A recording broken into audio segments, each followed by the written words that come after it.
Il y a 4 ans, j'étais chômeur, en gros. Je traînais. J'avais pas de maison. Aujourd'hui, je suis marié, avec enfant. Et ça me va très bien. Papa, je sais pas comment t'as fait. J'avais un boulot un peu moins stressant que le tien. Ah ouais, j'ai enfin décroché un boulot. Je suis roi de l'Atlantide. Bienvenue au podcast Premier Visionnement. Aujourd'hui, nous couvrons un film dans l'univers cinématographique de DC Comics. Rorschach's Journal. Wait, what? You're like a mile away from me right now. All I see is mouth moving. Le but de ce podcast est de s'amuser tout en discutant de tous les aspects du film. I guess there's a plan for all of us. Bien entendu, avant de commencer à écouter le podcast, je vous suggère fortement d'écouter le film car on va spoiler le film complètement. Hey, Martha! Bonne écoute. Why so serious?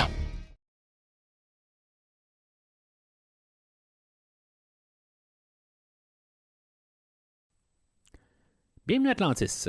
Aujourd'hui, on parle de Aquaman et le Royaume perdu, sorti en 2023 et réalisé par James Wan, avec Jason Momoa, Patrick Wilson, Yahya Abdul-Mateen II, Amber Heard, Nicole Kidman, Randall Park, Temuera Morrison, Dolph Lundgren et Jani Zhao. Je suis Mathieu et peu importe ce qui arrive, je vais faire ce podcast, même si je dois faire un pacte avec le diable pour y arriver.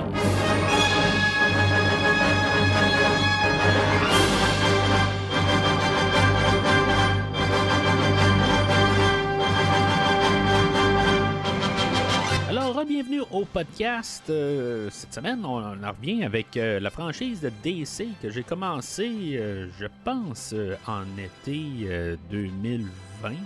Quelque chose en même, là, c'est vraiment la plus longue rétrospective, là, peut-être en ce moment, là, depuis que j'ai commencé là, la franchise là, des MCU, là, mais pour l'instant, là, je veux dire, c'est comme je pense la franchise là, qui arrête pas de revenir un peu. Là, dans le fond, on va continuer là, jusqu'à la fin du podcast, là, naturellement.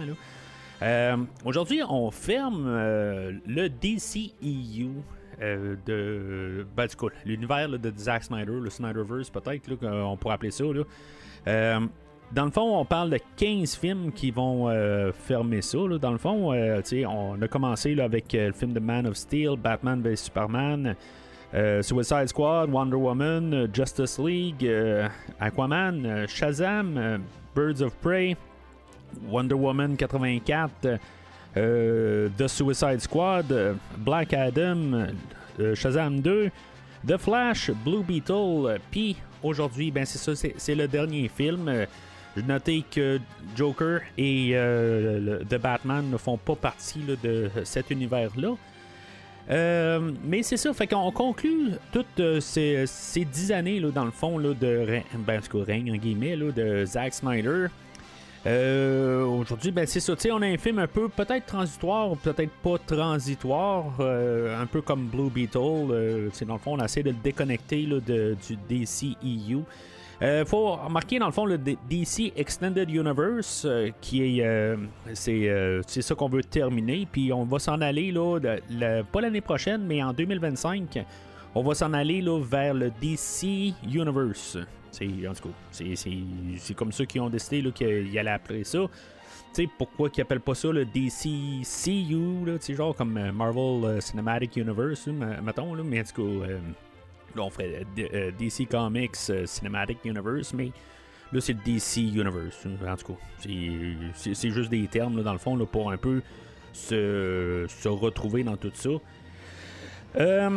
Fait que c'est ça, on est rendu à faire, dans le fond, le film d'Aquaman, que, ben, dans le fond, j'avais parlé là, avec Steven de Cinérum pour peut-être qui se joigne à moi là, pour pouvoir parler du film d'aujourd'hui. Là. Ben, naturellement, c'est le temps des fêtes, c'est un petit peu plus compliqué. Fait que, dans le fond, là, je fais le podcast tout seul. Ben, j'ai même pas demandé dans le fond là, comment que ça avait été de sa part là, ça aurait été quelque chose là, mais en tout cas mais c'est ça, à quelque part le film suite au premier film là, de 2018 si je me rappelle bien, on avait commencé tranquillement à parler là, d'une suite là, en début 2019, on avait un peu des idées. Jason Momoa aussi, là, c'est un peu impliqué là, pour le fond de l'histoire. Dans le fond, on part avec ça. Suite à ça, le réalisateur James Wan, que j'ai parlé, là, dans le fond, là, avec la série Décadence, puis qui est reconnu aussi là, pour la série Insidious et Conjuring. Que lui, c'est ça, il avait réalisé le premier film, puis dans le fond, c'était pas sûr qu'elle allait revenir, mais il gardait quand même un œil sur le projet. Puis éventuellement, c'est ça. On a eu la pandémie. Lui, il est allé faire un autre film aussi, là, un film Malignant que j'ai pas vu. Là. Mais je pense que c'est un film d'horreur. Là. Je sais pas pourquoi je l'ai pas écouté, mais en tout cas, ça a donné de même. Mais c'est ça. Fait que finalement, c'est ça. Il a repris là, le poste de réalisateur. Aujourd'hui, il va y avoir pas mal de monde là, du premier film qui vont revenir. On va en parler pas mal tout le long du podcast. Mais c'est ça. Fait que c'est sûr que il y a eu la COVID qui est arrivée. Mais on a filmé le film là, pas mal pendant la COVID ou la fin du COVID. Ça a été filmé là, vers l'été 2021, puis on a terminé là, en janvier 2022. C'est sûr qu'il y a eu beaucoup de controverses au travers de tout ça. Là. On va en parler là, pendant le film, mais on a eu beaucoup là, de montage, on a eu beaucoup avec la nouvelle gestion de DC, avec Peter Safran et James Gunn. Faut remarquer que Peter Safran, il est là depuis vraiment un bout de pareil. Là. Il était là avant James Gunn, dans le fond. Puis il était là vraiment au début là, du projet là, de Aquaman en 2019. Là, fait que, tu sais, ça fait un bout là, qui est là. Il y a juste James Gunn, dans le fond, qui s'est rajouté à l'équation là, pour le futur de DC. Mais, puis c'est ça, dans le fond, dans le montage, puis, tu sais, dans le fond, on est rendu au 4e film cette année de DC.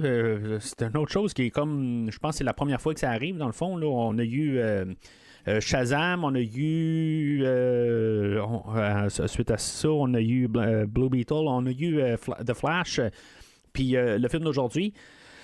Fait que, tu sais, c'est beaucoup d'affaires, puis de production, puis beaucoup, tu sais, notamment The Flash et le film d'aujourd'hui, tu sais, c'est deux films là, qui sont bourrés là, d'effets spéciaux. Fait que, tu sais, il y a eu un peu là, des pas des conflits d'horaire, mais tu sais, on a eu des remaniements là, de date de sortie. Dans le fond, le film d'aujourd'hui devait sortir il y a un an.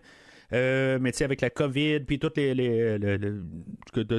alentour de ça, avec le remaniement, la nouvelle gestion, puis tout ça, tu sais, Flash s'est tassé, on a tassé Aquaman 2-3 fois, puis finalement, on s'est ramassé avec l'horaire de sortie qu'on a. On devait avoir... Ça a été une de mes premières questions là, après avoir fini le film, parce que je savais vraiment pas comment que ça allait aller. Là. On devait avoir un caméo là, de Michael Keaton là, en Batman. Ça, dans le fond, avec tout le remaniement là, de The Flash, on a dû supprimer son caméo parce que ça marchait pas avec la fin de The Flash, mais ça aurait marché avant. Je sais pas exactement c'est quoi. Là, si, mettons, dans le fond, il y a des scènes aussi dans The Flash qui marchaient pas avec le film d'aujourd'hui. Comme, en tout cas, en voyant le film de The Flash, puis en voyant un caméo dans un autre univers, tout ça, je sais pas comment ça aurait fonctionné. Je veux dire, est-ce que Batman ne mourrait pas dans la fin de The Flash initialement? Mais j'ai aucune idée. Fait que c'est quelque chose qui m'intrigue rendu là. Aussi qu'on aurait collé le caméo de Batman là-dedans. Puis, fait que finalement, parce que le film d'aujourd'hui se passe après, on aura filmé les scènes de Michael Keaton avec Ben Affleck. Puis, c'est ça. Puis après, finalement, on a décidé, là, ultimement, là, de couper le caméo. Pour une question là, de vraiment essayer de déconnecter. Simplement, là, un peu qu'est-ce qu'on a fait là, avec Blue Beetle, essayer là, de pas avoir de lien pour qu'on soit pas dans le DCEU, mais que peut-être une porte de sortie avec le DCU. On confirme pour l'instant qu'on n'aura pas aucun acteur qui va revenir dans le DCU. Dans le fond, on fait vraiment là, clean slate, on recommence à zéro avec le nouveau film là, qui va s'en venir, là, de Superman Legacy. Mais je trouve ça quand même curieux dans le fond là, que pourquoi est-ce qu'on vraiment on s'attarde à ces choses-là, pourquoi pas avoir collé Batman dans le film d'aujourd'hui. Bon, en tout cas, c'est vraiment tout un peu des questionnements, là, mais ça n'a pas vraiment d'impact, là, dans le fond, là, sur mes pensées sur le film, pareil. C'est juste des curiosités que j'ai. Mais d'après ce que je peux comprendre, il y a peut-être un director's cut que James Wan travaille dessus, là, quelque part. Là. En tout cas, je sais pas si, mettons, il y a un an là-dessus, de ça, là, qui travaillait un peu sur un director's cut, peut-être pour inclure Batman ou pas, ou en tout cas, faire quelque chose de différent. Mais c'est sûr que depuis un an, il y a eu beaucoup de choses, là, en tout cas. Fait que j'ai aucune idée, là. C'est quoi que ça s'en va là, avec un director's cut.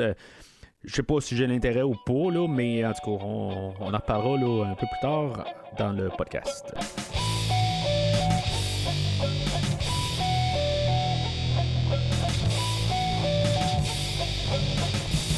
Alors, le scénario, selon IMDb, va comme suit. Arthur, alias Aquaman, doit demander l'aide de son demi-frère, Orm, afin de protéger Atlantide contre Black Manta, qui a lancé une armée dévastatrice dans sa quête obsessive de venger la mort de son père.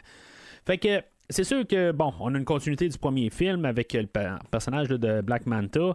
Mais tu sais, dans le fond, on va avoir un peu beaucoup d'idées là, de pollution, changement climatique. On va essayer de jouer là-dedans. Dans tout ça, là, c'est sûr que le fond de l'idée, là, c'est pas mal là, la famille. Là, on a vraiment aussi là, des lignées familiales, des lignées de sang là-dedans, des lignées là, de demi-sang, mettons, avec Aquaman et Orm.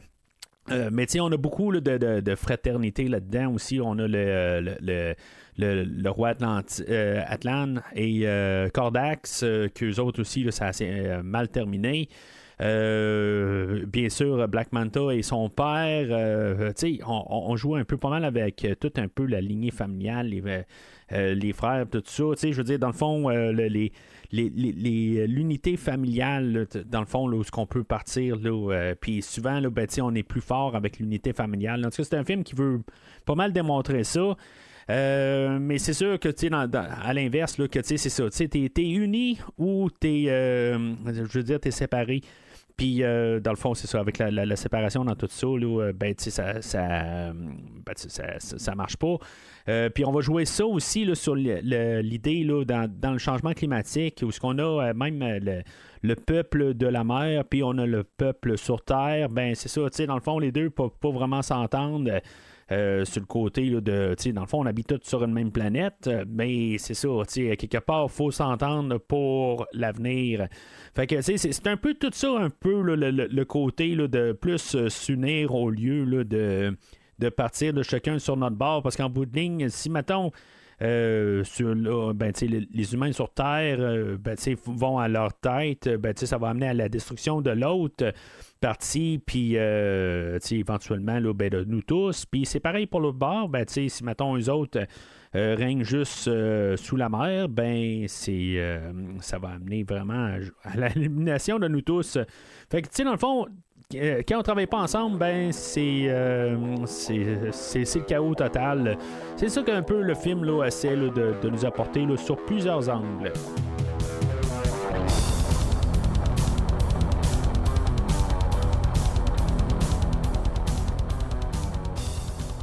Alors, moi, le film, je l'ai vu 2 fois, là, dans le fond, là, pour le podcast d'aujourd'hui. Je dirais que les 2 fois, là, le cinéma, là, dans le fond, là, j'ai pas pu le voir en première, là, comme que la plupart des films, comme je fais.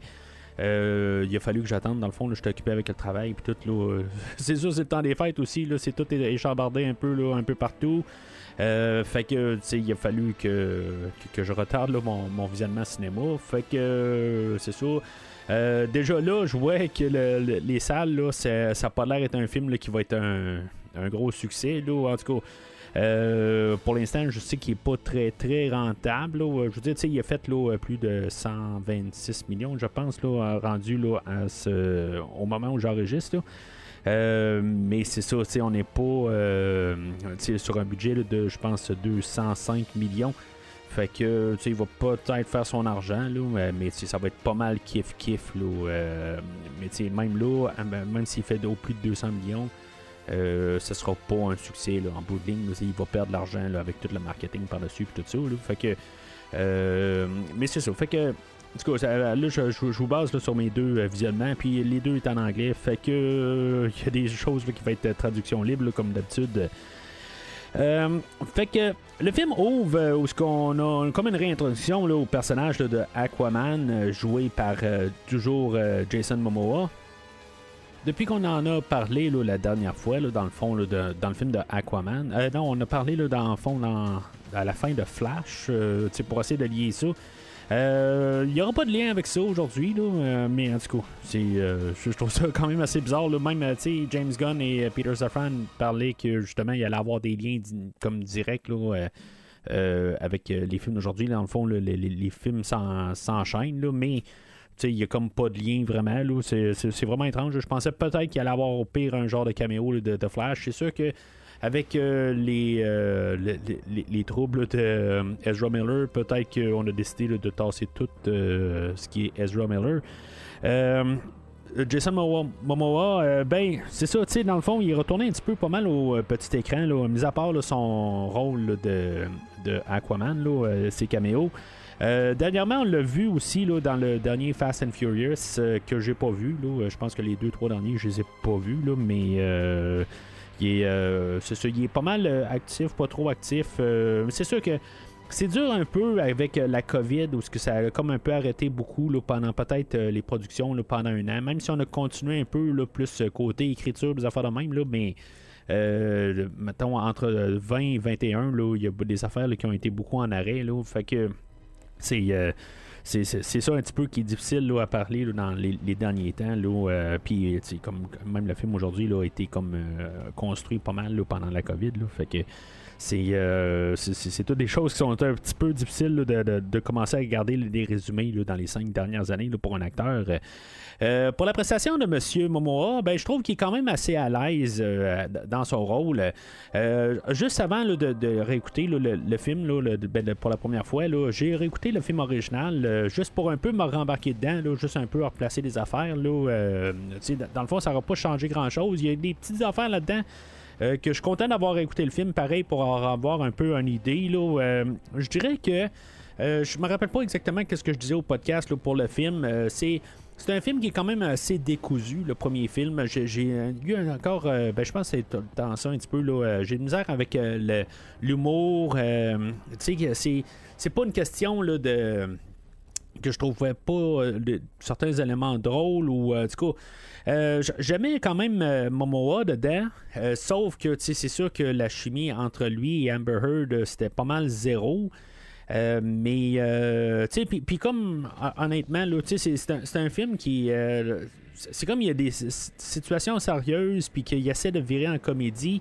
Je trouve que on dirait qu'il avait été un petit peu on dirait que le film était tronqué un peu. C'est comme si on aurait ajouté des scènes pour dire bon ben tu sais on a dit qu'est-ce qu'on avait à dire, puis il faut que ça finisse par un punch drôle. Un petit peu comme Justice League dans le fond, là, la version de Joss Whedon. Fait que c'est ça que je pensais un petit peu là, quand j'ai réécouté là, le film d'Aquaman 2018 là, en rentrant là, juste la soirée avant là, d'écouter là, le nouveau film. Mais avec le film d'aujourd'hui, ben c'est ça. Sa prestation n'a pas vraiment changé, mais on voit qu'il est un petit peu plus à l'aise. Bien. Puis dans tous ces films, la scène d'introduction, là, c'est ça. Dans le fond, on le voit là, en train de ramasser là, des pirates au début du film. Après ça, on voit qu'effectivement, dans le fond, entre les deux films, il y a eu un enfant avec Mera et que c'est dans le fond là, que il y a la misère un petit peu là, à le côté paternel. Où ce que son enfant là, il est bon, dans le fond là, c'est pas mal un enfant bien ordinaire là, mais c'est ça. Aquaman a un petit peu de misère avec ça là, vu son train de vie. On voit toujours un peu là, des acteurs qui sont là. On a ramené là, Nicole Kidman dans le personnage là, de sa mère, là, Atlanta. Il y a toujours Amber Heard dans le personnage là, de Mera. Parler là, rapidement là, de Atlanta, joué par Nicole Kidman. Honnêtement, je pensais plus que ça allait être le film où Ben, tu sais, je veux dire, je pensais même pas qu'elle allait être là aujourd'hui. J'ai comme trouvé ça, bon, elle est là, mais tu sais, dans le fond, dans la première séquence d'action, je me suis dit, bon, ben, c'est beau, tu sais, on va la tuer ou quelque chose en même, là, pour rajouter un peu de drame, là. Ça n'arrivera pas, mais tu sais, ça va être quelque chose qui va être très commun dans ce film-là, d'essayer de mettre quelqu'un dans le danger mortel et que finalement, ben, cette personne-là est sauvée à la dernière minute ou que finalement, est envoyée, là, ben, pas à l'hôpital, là, mais est envoyée à une place pour. Comme dire qu'elle est vraiment blessée grave, puis elle va peut-être revenir un peu plus tard, ou dans le fond, elle va être partie pour le film, mais elle a survécu à ça. Pour Nicole Kidman, c'est la première fois qu'elle fait une suite. Dans le fond, ça va être, je pense, la troisième fois là, qu'elle est dans l'univers DC avec le film là, de Batman à jamais. Le premier film d'Aquaman, mais là c'est la première suite qu'elle a fait là, dans toute sa carrière, là, quand même une grosse carrière, puis c'est la première suite là, qu'elle a fait là, comme film. Ceux qu'en général, c'est plus des films indépendants qu'elle fait, là, des films là, qui n'ont pas de suite. Là, c'est pas que elle fait des très bons films en général, mais c'est ça, c'est des films qui sont plus des films seuls, là, souvent. Là. Puis le personnage de Mera joué par Amber Heard. Fait que là, c'était la question, qu'est-ce qui allait se passer avec Amber Heard, avec tout ce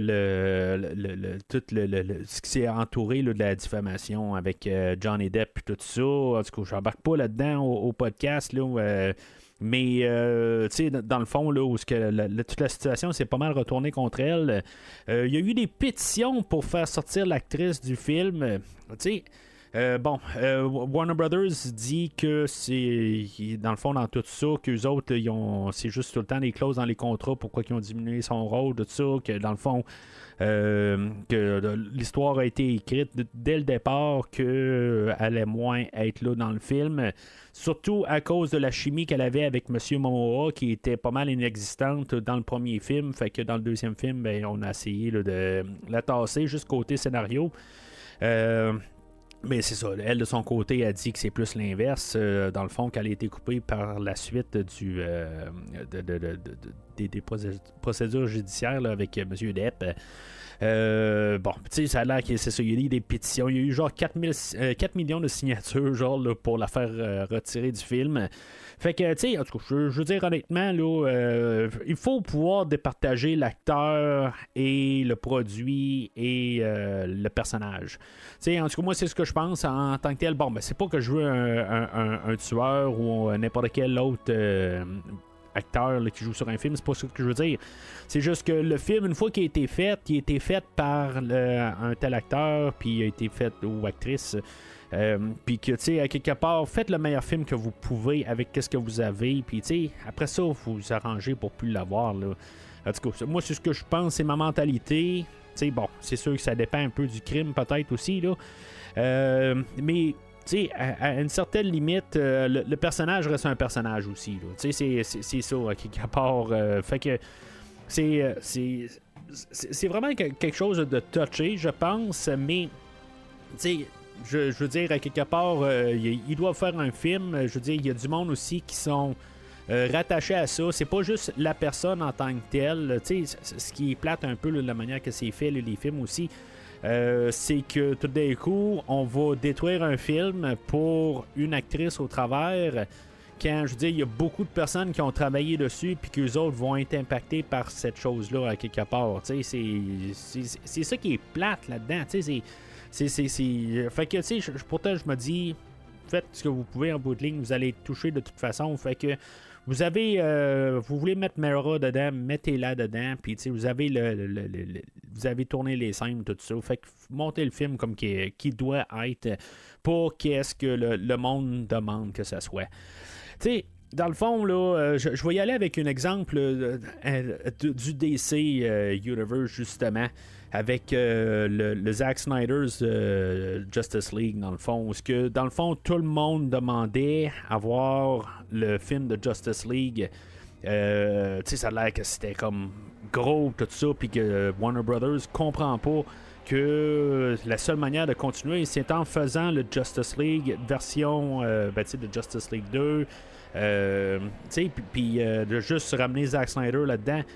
Ben, tu sais, moi, j'ai pour mon dire, à quelque part, je comprends que sur tous les réseaux sociaux, ça dit c'est comme ça que le DC devrait continuer. Par contre, c'est arrivé le temps pour montrer tous ces gens-là qui disent que c'est comme ça qu'il faut aller de l'avant. Ben, il y avait un film qui s'appelait The Flash qui disait que ça va être le dernier film du DCEU. Puis ça aurait comme été le temps pour tout ce monde-là de se pointer puis dire ben non, tu sais, je veux dire, on aime le Snyderverse, puis c'est le temps de justement, tu sais, montrer que ce monde-là qui est tout le monde, là, ben c'est le temps qu'ils sortent puis qu'ils aillent voir le film puis qu'ils s'arrangent pour que le film soit rentable et plus que rentable pour montrer à James Gunn ou à Warner Brothers ou à n'importe qui que dans le fond ce monde-là existe pour de vrai puis que c'est pas juste des mots qui sont recopiés de tout le monde puis que tu sais dans le fond que du monde dans le fond qui s'en foutent pas mal. Fait que tu sais, ce qui se passe sur les réseaux sociaux, c'est des fois c'est deux personnes qui font juste du bruit pour 100 000 personnes. Puis, je veux dire, je pense qu'il n'y a pas de meilleur exemple que ça dans tout ça pour montrer que, dans le fond, là, tu sais, je suis pas en train là, de pardonner à Madame Amber Heard. Là, je veux dire, c'est pas de mes affaires dans le bout de ligne. Je veux dire, c'est passé quelque chose dans leur couple, puis ça devrait rester dans leur, dans leur maison chez eux. En bout de ligne, on n'a même pas d'affaire là-dedans, là, tant qu'à moi, là, mais c'est ça. Quelque part, c'est comme ça que ça marche. Je pense que on est rendu avec un documentaire sur Netflix, tout ça. Là, je trouve ça complètement là, ridicule. C'est complètement là, c'est pas de nos affaires en bout de ligne. Là. C'est une histoire de couple là, qui a mal viré, là, mais en tout cas. Fait que c'est ça. C'est que dans tout ça, là, je reviens là, Mera à quelque part que son personnage là, va être atténué un peu aujourd'hui. Là, mais tu sais, honnêtement, là, avec le premier film, je suis comme content là, qu'elle ait été pas mal tassée. Parce qu'on va avoir un duo qui va être pas mal plus fort, là, mais je vais en parler un peu plus tard. Là-dessus, on voit toujours Tamara Morrison qui revient là, dans le rôle là, du père là, de Aquaman là, qui n'aura pas grand place aujourd'hui. Il va avoir 2-3 scènes là, à quelque part. Puis quelque chose que j'ai noté là, puis qui passe dans une ligne, on va même pas nommer le personnage, on va l'appeler Mentor là, mais je pense que c'est le personnage là, de Vulko là, joué par Willem Dafoe qui n'est pas là aujourd'hui. Supposément pour un problème d'un conflit d'horaire. En tout cas, je trouve ça étrange. Bon, si le film aujourd'hui veut comme un peu clore, puis que dans le fond, il n'y aura pas de suite, je me dis, bon, est-ce qu'on devait le tuer? Tu sais, on peut dire juste qu'il n'est pas là. Même si on veut avoir une porte pour une sortie, là, pour une porte de sortie pour avoir un troisième film, quelque chose de même, on peut toujours arriver puis juste pas le tuer. Là, mais on va le dire dans le conseil là, où ce que Aquaman va assister là, pendant toute l'introduction. Il y a des conseils là, de plusieurs peuples. Je pense que c'est 7 peuples là, qu'il y a dans les océans. Puis c'est ça, on va mentionner que Vulko s'est fait tuer par des humains. Fait que puis ça donne un peu là, l'idée. On va lancer en face à Aquaman. On va lui dire pourquoi que tu veux te battre pour les humains ou pour les terriens, je pense. Je sais pas si on peut dire ça parce qu'ils sont sur Terre, mettons, là. Au lieu de sur mer, là, les Mériens, je sais pas. Là, en tout cas, les Mériens puis les terriens. J'ai aucune idée. Fait que, dans le fond, on va lui lancer l'idée pourquoi tu veux les défendre puisqu'il a tué ton mentor, puis c'est ça, comme je dis en parenthèse, Vulko. Fait que je trouve ça cheap un peu avec tout le monde dans le film aujourd'hui là, qui vont être comme sur le point de se faire tuer puis qu'on va les sauver. Pas mal le seul personnage de main cast qui est pas revenu aujourd'hui, c'est le seul qui va avoir été tué. En tout cas, à moins que c'est vraiment passé quelque chose de sérieux contre Warner Brothers, qu'on a dit c'est fini. Je sais pas, moi, peut-être qu'il y a des plans là, dans le MCU puis leur multiverse qu'on va ramener Willem Dafoe comme le Green Goblin là, quelque part, puis eux autres ils ont pas aimé ça. J'ai aucune idée. Pourtant, on a plusieurs acteurs qui ont joué là, dans le MCU là, aujourd'hui, là, mais je dis n'importe quoi. Je trouve juste ça quand même curieux qu'on a tué le personnage, tu sais, puis pas de porte pour revenir. Ben, on peut toujours arriver, là, puis avec le super succès qu'il aurait peut-être eu le film aujourd'hui, ben dire bon, on fait Aquaman 3, puis quelque part, il dit, bon, on pensait que t'étais mort, puis finalement, là, tu sais, qu'ils disent, ben non, c'est beau, j'ai réussi j'ai été dans des grottes quelque part, là, prisonnier, tout ça, puis finalement, je suis correct, là. Ceux qui peuvent faire tout le temps une affaire de même, là, mais je trouvais juste ça comme un peu un genre de cheap shot, là, quelque part, puis ben, c'est ça. Quelque part aussi, il faut qu'il y ait une raison pour pas se pointer là, à mi-chemin du film. Fait que c'est ça. On nous place ça, toutes les idées là, de parentage, comment que Aquaman est rendu là, quelques années plus tard. Puis c'est ça, dans le fond, juste pour conclure, dans le fond, dans l'introduction, on a la musique là, de Rupert Gregson Williams, que j'ai pas écouté la musique à part. Je pense que c'est son 3e film qu'il fait là, dans le DCEU, à commencer là, par le film de Wonder Woman et le premier Aquaman. Pour ce que j'entendais dans le film, par contre, j'aimais quand même qu'est-ce qui était fait. Là. C'est comme un peu le côté électronique là, que j'aime bien. Il y a plusieurs scènes. Là. Je pense que c'est surtout au début. Là, me semble que c'est dans le temps où ce que Black Manta trouve là, le royaume là, de Necrus là, un peu plus loin. Là. J'aime quand même un peu toute ou la bataille là, qu'il y a là, à la suite de ça. En tout cas, j'aime quand même un peu cette la musique électronique, là, mais c'est sûr que bon, c'est pas non plus extraordinaire, là, surtout quand on vient un peu dans le standard orchestral après ça, tout ça. Là, c'est une trame sonore qui, en tout cas, en écoutant le film, j'ai trouvé correct. J'ai pas été emballé, là, puis j'ai pas dit il faut que j'ai écouté la trame sonore. Là, c'est juste les petits côtés électroniques que j'ai bien aimés là, au travers du film, mais à part de ça, là, le côté orchestral là, me laissait un peu à désirer. Là. Mais c'est ça, fait que c'est comme c'est un peu je l'avais comme donné je veux pas dire des éloges par contre là, pour sa trame sonore là, de Wonder Woman, mais c'est ça, quelque part là, la trame d'aujourd'hui là, c'est pas la même taille, mettons. Je vais tuer Aquaman et détruire tout ce qu'il aime.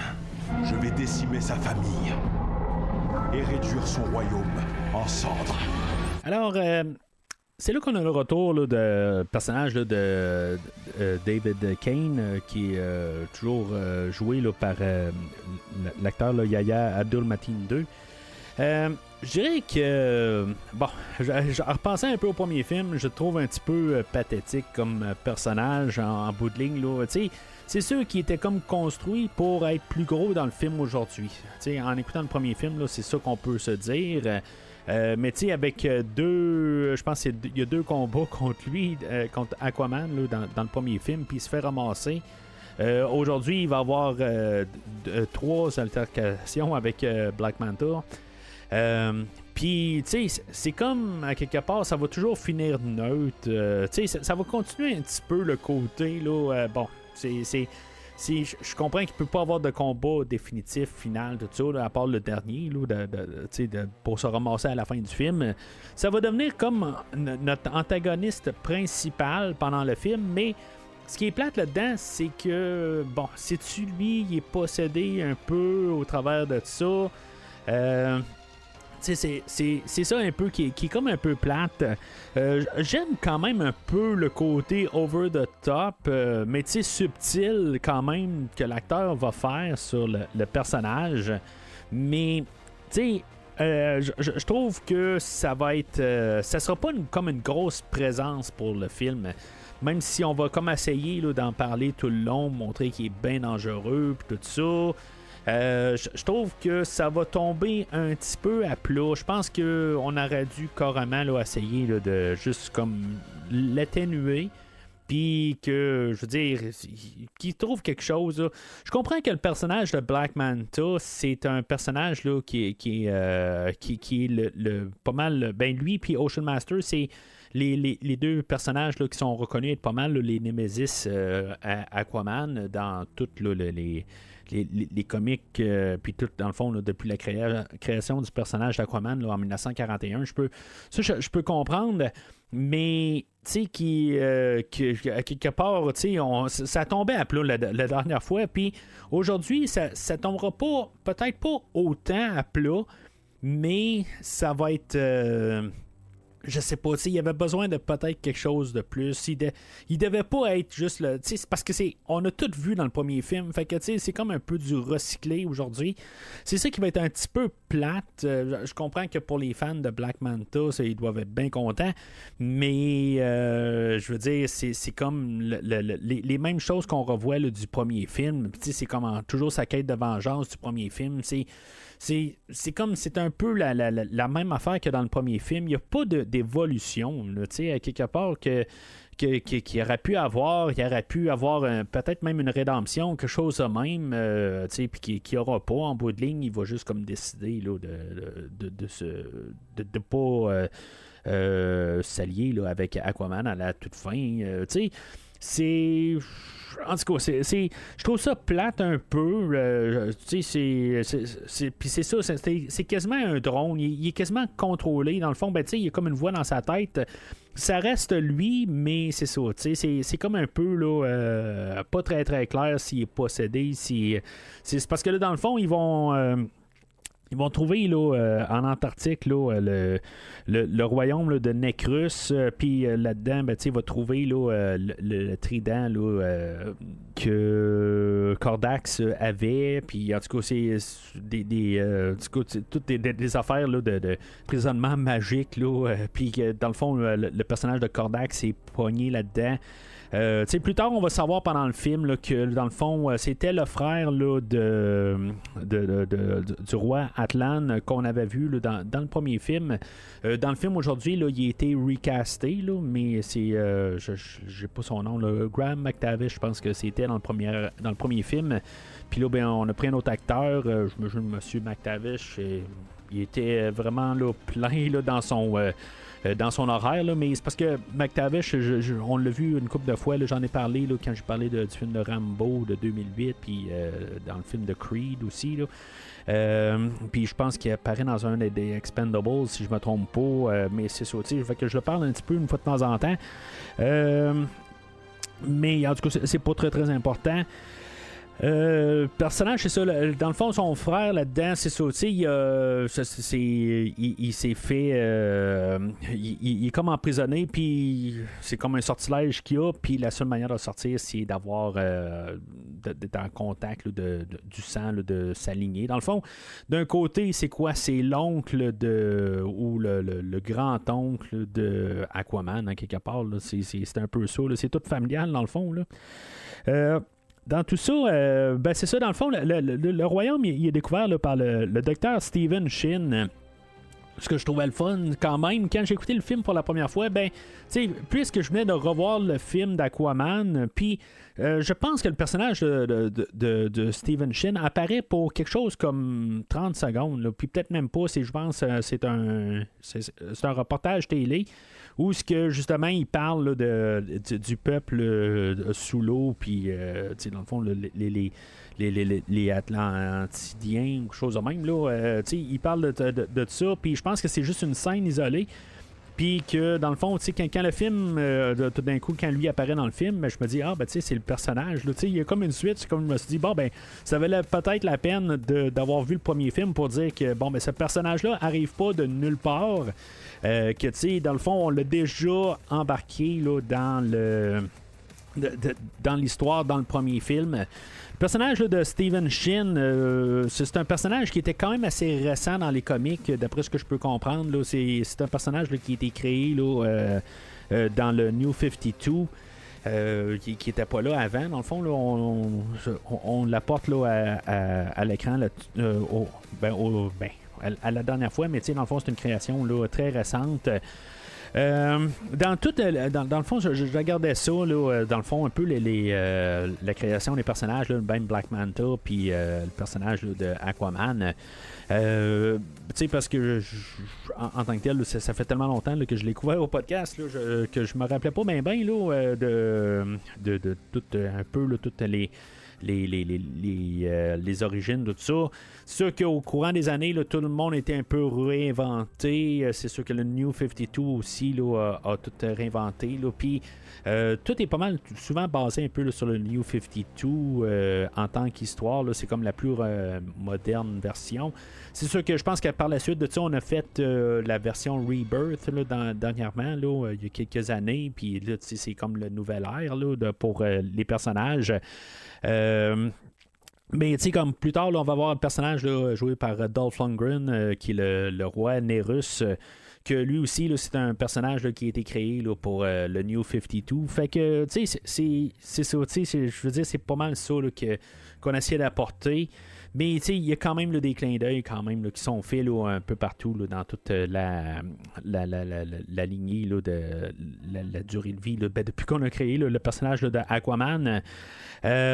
Puis c'est ça, tu sais, en tout cas, le personnage là, de Black Manta, ça a l'air qu'il y a eu plusieurs origines. Là. Je lisais un peu là-dessus.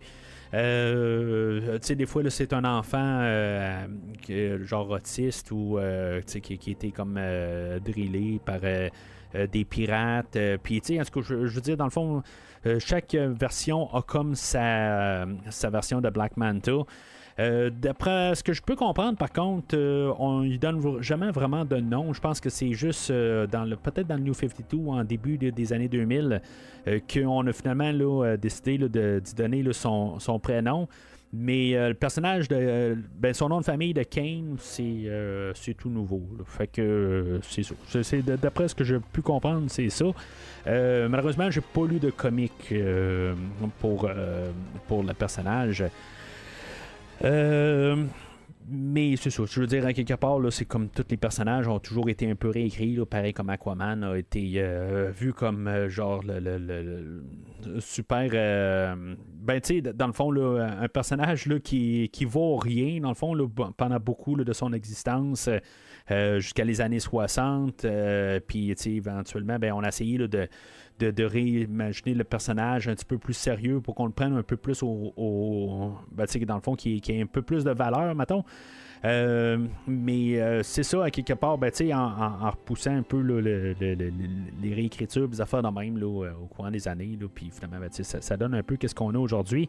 Un peu un amalgame de genre, un peu de ridicule, mais un côté où ce qu'on essaie de quand même là, le garder sérieux. Là.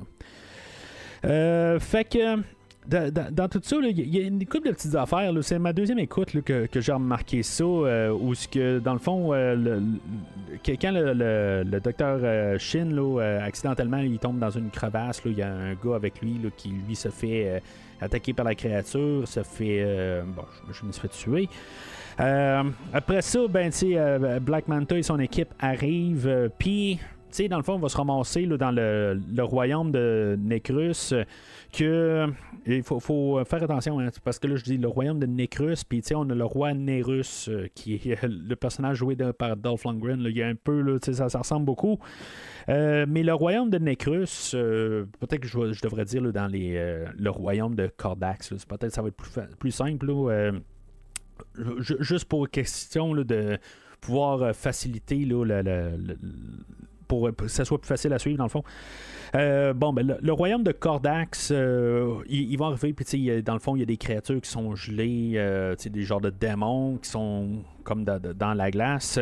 Ils vont faire ils vont prendre des photos, puis il va y avoir un flash, puis ça va faire un son qui va me rappeler là, le film le Texas Chainsaw Massacre. Je sais pas s'il y a un clin d'œil à ça. Plus tard aussi, on va entendre un son, je pense que c'est à la toute fin où on va détruire le vaisseau principal là, qui a le personnage là, de Stingray là, qui est à bord, puis qui va se faire comme détruire là, par des ondes là, de des baleines. Puis quand le vaisseau là, va comme s'effondrer, là, il va comme tomber là, dans le fond de l'océan. on va entendre comme un cri je sais que c'est pas King Kong de 1976 parce qu'on a réutilisé le film dans King Kong 76, mais ça venait d'un film je pense de dinosaures, de quelque chose de même là, des années 50, quelque chose de même là. Mais en tout cas, moi c'est sûr ça me faisait penser au film de Kong là, mais c'est un son d'archive, mais tu sais, je me dis, puis tu sais, plus tard, on va avoir un bout qui va me faire penser beaucoup à Skull Island. Fait que je sais pas si c'était pas un peu là, des petits clins d'œil sonores qu'on a essayé là, de faire. Là. En tout cas, peut-être que c'est des choses qu'on va pouvoir savoir un peu plus tard, mais j'avais remarqué, là, dans le fond, à ma deuxième écoute, là, vraiment juste quand le film là, de Texas Chainsaw Massacre commence, là, le film de 1974, on entend comme c'est un genre de pont un genre de son de porte qui ouvre là, une porte grincheuse, quelque chose de même là. Fait que en tout cas, remarquez ça la prochaine fois que vous allez écouter Aquaman 2. Si je suis fou ou si mettons là, c'est vraiment le son en tant que tel là, qu'on a utilisé comme clin d'œil. Puis même pour aussi King Kong là, c'est la même affaire là, juste remarquer ça un peu plus loin dans le film. Fait que dans le fond c'est ça, ils vont ils vont trouver finalement le trident là, de Kordax qui est un trident noir, puis que dans le fond lui il est cassé, puis en le mettant ensemble c'est là que dans le fond Black Manta a la vision de Kordax, puis dans le fond c'est là où il est comme guidé là, par Kordax, puis dans le fond il peut voir un peu les affaires là, que Kordax lui dans le fond il montre le chemin là, de pouvoir se rendre à Aquaman, puis dans le fond son plan ultime c'est de pouvoir ramener du sang puis de pouvoir être réanimé. Pourquoi est-ce que Black Manta dit pas quelque part qu'il va juste aller tuer puis qu'il est dans le fond qu'il s'en fout un peu là, de Kordax là? C'est pour ça que je me dis il y a peut-être un petit peu un côté de possédé aussi là, qui l'empêche de faire juste ça là. Mais c'est ça, fait que il va prendre le trident, puis au courant de tout ça, il va se passer genre 5 mois, puis où il va avoir retrouvé là, plein ou avoir créé là, plusieurs machineries qui n'étaient plus en fonction, mais que dans le fond on va pouvoir avoir repris, puis pouvoir réanimer, puis en tout cas il va avoir tout reconstruit une armée. Dans le fond, ils vont attaquer là, une genre de réserve là, de Orichalcium. Puis ça va être dans le fond la source là, pour plusieurs changements climatiques là, plus tard là, dans tout le film. Là, c'est ce qu'on va essayer de nous faire croire. Puis c'est ça, au travers de ça, là, on a le personnage aussi là, de Stingray là, qui est joué là, par l'actrice Janie Long, je pense, que Janie Zhao, excusez. Puis que elle est-ce qu'il va y avoir un peu trop de personnages? Honnêtement, je pensais qu'elle allait peut-être virer elle comme personnage aussi là, avec le personnage là, de Stephen Shin, mais finalement elle vire pas, elle reste vraiment là vraiment en quête là, d'avoir le succès là, de la mission, mettons, là. Fait que, tu sais, je trouve que c'est un peu la contrepartie à Shin, dans le fond, que lui, il est pas à l'aise là-dedans, que dans le fond, il est comme... il est-tu estorqué pour que ça fonctionne? Que dans le fond, qu'il doit aider Black Manta. Pas mal, peut-être un peu, là, si il fait dans le fond son choix en bout de ligne. T'sais, Black Manta, il y a un bout, il va lui donner l'option à quelque part. Il n'y a pas de problème si tu veux quitter, tu peux juste essayer là, de te sauver là, dans la jungle de l'île qui sont dessus, puis voir s'il peut survivre. Fait que, tu sais, dans le fond, il décide de suivre Black Manta. Mais c'est ça, à quelque part, tu sais, il n'y a pas c'est juste un peu pour en contrepartie du Dr. Shin, qu'on a le personnage là, de Stingray, qui était un personnage aussi là, qui était créé, je pense, aussi là, dans le New 52. Mais honnêtement, je pense qu'il est quasiment un personnage plus fort que Black Manta. Je dis pas que je la préfère à Black Manta, mais à quelque part, on aurait dû quasiment s'arranger pour qu'elle devienne un autre personnage, puis que finalement que, tu sais, parce que on apporte au moins un nouveau personnage, puis qui est là tout le long. En tout cas, ça fait un henchman assez fort. C'est tout ce que je peux dire. À quelque part, là, qui est dévoué à son maître. Je veux dire, coûte que coûte. Mais c'est ça. Fait que, dans le fond, elle est pas mal tout le temps là, à bord là, d'un genre de sous-marin là, qui a l'air d'un genre de requin-marteau. Là. En tout cas, je mets quand même un peu là, la manière là, que ce vaisseau-là a de l'air, là, avec comme les fenêtres de commande là, sur chaque côté. Là. En tout cas, c'est quand même assez spécial là, comme le design de ça. Mais c'est ça, éventuellement, là, c'est ça, il attaque là, comme la réserve là, de l'Oricalcum. Puis là, on a tous les Atlantidiens qui arrivent là, pour empêcher le vol là, de Oricalcum. On avait vu un peu plus tôt que je pense que c'est le personnage de Topo qui va les avertir les Atlantidiens. Là-dedans, on a deux personnages. Là. On a le personnage de Topo qui est une pieuvre. Et au début du film aussi, on avait là, le personnage de Storm là, qui est comme une genre de licorne. C'est une licorne, en tout cas, un personnage, là, un genre de bestiole là, dans l'eau là, qui est comme le compagnon à Aquaman. Là. En tout cas, on a apporté un peu ces personnages-là. Je sais pas pourquoi on a décidé juste de les apporter, mais dans le fond, qui ne servent pas à grand-chose. C'est des personnages qui existent depuis bien longtemps là, pour Aquaman. Mais c'est vraiment juste des clins d'œil un peu là, dans le fond, à leur forme. Mais en tout cas, on a décidé là, quand même de les apporter là, dans cette version-ci. Pourquoi que le personnage pourquoi que Storm n'était pas plus présent dans le film là, c'était vraiment juste dans l'introduction là, ça c'est, je sais pas si on aurait dû comme un peu l'apporter plus souvent là, c'est quand même un personnage iconique là, avec Aquaman. Mais ça reste quand même pourquoi est-ce que les personnages qui vont super vite dans l'eau ont besoin de transport. Là. Ça, c'est un peu un questionnement que je me suis fait dans le premier film en réécoutant et que je vais m'en faire aussi là, dans le film aujourd'hui. Mais c'est ça. Fait que les Atlantidiens attaquent l'équipe à Black Manta. On a Mera et Atlana là-dedans. Je pensais qu'honnêtement, il y en a un des deux qui allait mourir. Finalement, les deux, dans le fond, la femme et la mère là, de Aquaman là, se font blesser. Mais pas mortellement. Là, ils se font juste comme... Ils se font cogner puis assommer. Puis c'est à peu près ça. Mais c'est juste comme qu'il y a un petit peu un temps d'action, un peu, qu'il y ait quelque chose un peu là, pour juste que ce soit pas juste Aquaman. J'aime quand même un peu le côté où c'est Mera, elle arrive puis elle attaque le vaisseau à Black Manta, puis Black Manta il fait oh shit. Puis tu sais, je veux dire, il sait qu'il est comme probablement pas de taille pour se battre contre elle, mais finalement il va réussir là, à la griller avec son laser là, qui sort de son casque.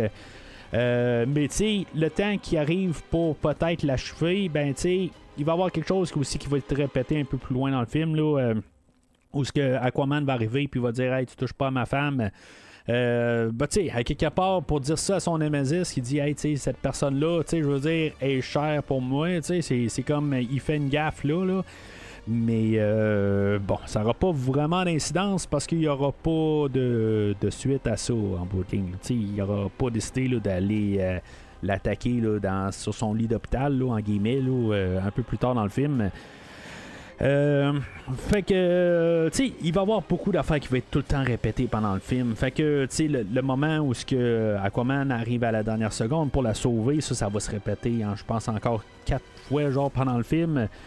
Aquaman qui va se mettre à la poursuite là, de Black Manta, puis qui va avoir un genre de rayon là, qui va sortir là, du sous-marin là, pour assommer Aquaman. Ça va arriver 2 fois. Là. Puis vraiment, littéralement, là, la même affaire. Là, c'est vraiment étrange comme choix. Je comprends que des fois, on essaie là, d'avoir une idée qui se clôture, mais de refaire la même affaire plusieurs fois pendant le film, je sais pas si ça va avec l'idée de des fois, quand on fait une affaire tellement souvent que ça en redevient drôle. Tu sais, un bout, on trouve ça... genre tu viens de refaire la même affaire, tout ça, puis après un bout, tu trouves ça drôle parce que c'est rendu tellement ridicule de refaire la même affaire.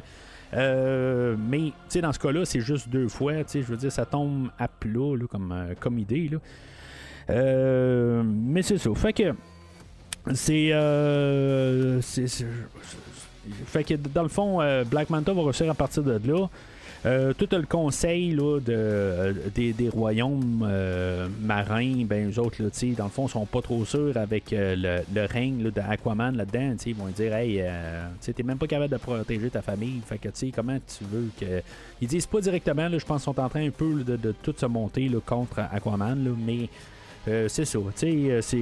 Ça sème le doute un peu là, que lui, dans le fond, c'est un bon roi. Là, on veut essayer là, d'embarquer ça là, dans la tête. Puis, ultimement, ça n'a pas vraiment d'impact dans le film. Ultimement, il y a les royaumes qui sont quand même...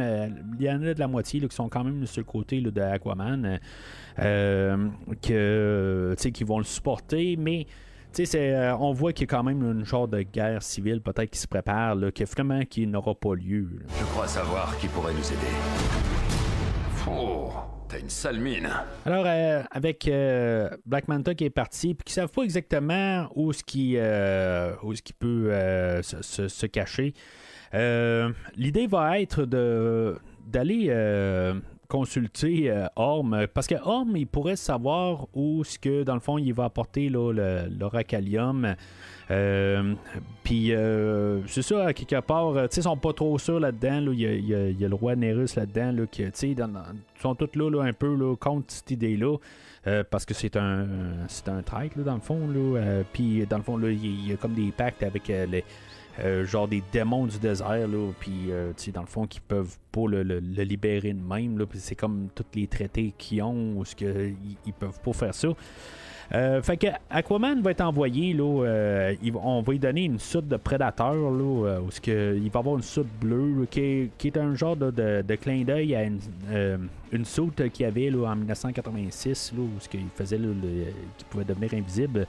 Bon, il n'y a pas besoin d'avoir le sou sur la tête, là. C'est juste la soute. Là. En tout cas, c'est un petit peu n'importe quoi, là, mais tu sais, on nous embarque qui devient invisible. Personnage là, de Orm, là, ou Ocean Master, là, qui est toujours joué là, par Patrick Wilson, qui tu sais, dans le fond, c'est encore un personnage qui revient du premier film, acteur qui revient du premier film. Ça va être la dynamique, ça va être ça. Dans le fond, dans le premier film, on avait passé à côté, je pense, on a essayé de faire quelque chose avec Amber Heard et Jason Momoa. Aujourd'hui, ce film-là va rattraper pas mal qu'est-ce qui s'est passé là, dans le premier film. Ce qui marchait pas, honnêtement, je trouve que la chimie marche très bien entre les deux. Patrick Wilson, depuis qu'on a parlé là, dans Aquaman, tu sais, qu'est-ce que Mission Impossible est pour Tom Cruise? Dans le fond, les franchises Insidieux et Conjuring, c'est la franchise pour Patrick Wilson. Lui, dans le fond, est revenu, je pense, en avant et en arrière là, de la caméra là, dans les deux franchises. Dans le fond, c'est pas mal, c'est comme son gagne-pain quelque part là, pour ces deux franchises-là. Mais c'est ça aussi, je pense que j'en avais déjà parlé aussi là, je l'ai parlé là, dans Aquaman. C'est un acteur que, bon, c'est pas nécessairement là, le meilleur des acteurs, mais ce qui va être important aujourd'hui, c'est que ça va bien embarquer là, dans le fond, là, tout comme leur historique avec le premier film. Ça va bien aller là, pour le film aujourd'hui là. Puis je dirais que je pense que j'aime c'est peut-être quasiment mon personnage préféré du film. Honnêtement, avec tout comment qu'il va... tu sais, comme son changement de personnage, c'est cliché, à quelque part, là, il va évoluer pendant le film, où ce qu'au début, là, il va détester Aquaman, puis il va dire « Appelle-moi pas frère, t'es pas mon frère », mais il va, ça va être tout ça un peu tout le long du film, mais... tranquillement pendant le film, il va comme évoluer, puis même plus tard avec le roi Nérus, où le roi Nérus il fait pas confiance, puis ça c'est peut-être une petite passe que je me suis dit on a essayé de nous tricher, puis bon, j'aurais quasiment aimé ça qui finalement qu'il y ait toujours un peu le plan où il était pas il était pas honnête tout le long. Honnêtement, j'aurais pris dans les deux. C'est peut-être pour ça, quelque part, là, que j'aime le personnage aujourd'hui. Si, maintenant il aurait viré... virer méchant à la fin, ça aurait été... parce qu'il est genre possédé un peu. Celle-là, j'aurais pas aimé ça, quelque part, que finalement, ça aurait été comme le méchant du film, là. Ça, j'aurais pas aimé ça. Ça aurait fait un petit peu comme Flash, un peu aussi, parce que le compagnon, pendant tout le film, finalement, c'est l'ennemi final. Là. Ça, j'aurais pas aimé ça. Honnêtement, là, ça tombait un peu à plat à la fin de Flash. Puis ça aurait tombé à plat encore là, dans le film aujourd'hui. Bon, on a Black Manta, on a Kardax quelque part là-dedans. On n'est pas trop sûr c'est qui à la fin. Il y a un bout de ses armes. C'est comme un peu tout le monde à la fin. Là, on va en parler tantôt, là, mais c'est pas nécessairement mieux. Là. Mais c'est ça. À quelque part, je pense que comme ça, toute son évolution pendant le film, quelqu'un se ramasse sur l'île vers la fin où il commence à courir, que je veux dire, il a les bras sur les côtés, puis Aquaman il dit qu'est-ce que tu fais là? Faut que tu apprennes à. Pour courir, il faut que tu fasses aller là, tes bras pareil comme que tu fais aller tes jambes. Tout d'un coup, je veux dire, c'est tous des petits choix là, que j'ai aimé pendant le film, là, que l'acteur, je sais pas si c'est juste lui qui le fait, là, mais que j'ai quand même aimé là, comment que ça a été apporté. Puis c'est ça, dans le fond, on l'a comme raminci, mettons, là. Pour son introduction, pour montrer là, que ça fait plusieurs années là, qu'il est dans les bas-fonds, là, dans le désert, puis que dans le fond il est torturé, puis je veux dire, on lui donne juste un peu assez d'eau pour survivre. Puis dans le fond, c'est juste qu'il faut qu'il y ait un petit peu, finalement, il faut qu'il soit juste comme dans l'eau pour qu'il retrouve tous ses pouvoirs. Ça va être, c'est ça, Aquaman qui va aller le sauver. Ils vont. Puis, dans le fond, on lui a donné aussi là, Topo pour l'aider, mais qui ne servira pas à rien en bout de ligne. Là, c'est juste qu'ils vont l'accompagner là, pour quelques scènes, mais ça va être tout. Là. On a eu comme tous les démons là, qui vont les attaquer pendant qu'ils sont dans le désert. Là, c'est des démons, c'est un peuple. Là, en tout cas, c'est comme un peu la même affaire qu'on va revoir vers la fin du film, là, mais c'est pas le même peuple là, en tant que tel. Là. Mais en tout cas, c'est. Jason Momoa là, va le traiter là, d'une coupe de noms là, pendant le film. Là. Au début, il va l'appeler Castaway, là, en référence au film là, de Tom Hanks. Il va l'appeler Lucky. Celle-là, je l'ai trouvé drôle un petit peu parce que, je veux dire, bien sûr, avec Marvel, à quelque part, là, puis c'est peut-être là où est-ce qu'on a implanté l'idée aussi, est-ce qu'il va le trahir à la fin ou pas? Ce qui est le personnage de Lucky, à quelque part, qui change vraiment jamais. Là. En tout cas, j'ai pas vu la dernière série, là, mais il y a toujours un côté où est-ce que tu penses qu'il s'en va sur le bon côté, puis en bout de ligne, ben il y a toujours son agenda séparé, là, puis c'est peut-être pour ça aussi je pensais qu'elle allait avoir son agenda séparé, mais j'ai trouvé ça peut-être un petit peu brillant là, comme idée là, d'avoir implanté cette idée-là, puis que finalement, à la fin, avec le roi Nérus, est-ce qu'il va vraiment laisser le roi Nérus mourir? Là? Mais c'est ça, fait que ils vont se sauver de là, ils vont se rendre là, dans l'eau. Ils vont se ramasser avec une citadelle là, qui a coulé. En tout cas, je pense qu'ils appellent ça là, le Sunken Citadel, là, quelque chose de même. Il va y avoir le Kingfish là, où ce que lui va pouvoir les rediriger vers l'ancien royaume, là, où ce que dans le fond, qui ont vu Black Manta, ils savent où ce que Black Manta est. Kingfish qui est joué par Martin Short, que je trouve ça drôle parce que la semaine passée j'ai parlé de lui, le genre d'acteur que je pensais jamais parler au podcast pour aucune raison, là. Puis la semaine passée j'ai parlé de lui là, quand j'ai parlé là, des films de Joe Dante, le film de Inner Space qui était avec Martin Short, juste comme un hasard de même là. Je trouvais juste ça drôle. Fait que c'est ça, tu sais, dans le fond avec le Kingfish, je trouve ça intéressant un peu le côté qu'ils vont utiliser là, comme un casque de scaphandre, puis que dans le fond il va y avoir de l'eau dedans, mais que ils vont comme ils dire, regarde, répondre à nos questions, ce qu'il est Black Manta, puis comment c'est grande, puis que dans le fond dans le casque, ben tu sais, ils vont mettre de l'air dedans. Puis que dans le fond, le Kingfish, lui, il pourra pas respirer. Mais c'est comme l'inverse. Je trouve que l'idée était brillante, pareil, là, de faire ça. Ça aurait pu être. Ben, c'est ça. Je trouve que c'était juste comme une idée inverse là, de nous autres, dans le fond. Là. Fait que. Ils vont se ramasser là, sur. Bon, c'est l'île au diable, quelque chose de même, là, mais tu sais, ça fait vraiment penser à Skull Island. Puis il va y avoir plusieurs clins d'œil à Skull Island, tant qu'à moi là-dedans. Où ce que finalement, ben, ils vont se ramasser là. Il va y avoir des animaux ou des insectes qui sont rendus super gros. On a un gros papillon. Qui va se faire manger par une plante, puis après ça il va y avoir un gros rat qui est dévoré là, par plusieurs sauterelles. Il va être attaqué par des sauterelles, tout ça. En tout cas, ça fait vraiment penser à King Kong 33 ou la version là, de Peter Jackson. Mais tu sais, bien sûr, King Kong, il y a la fameuse scène avec le tronc d'arbre pour traverser là, dans les 3 versions. Dans le fond, là, on a cette scène-là.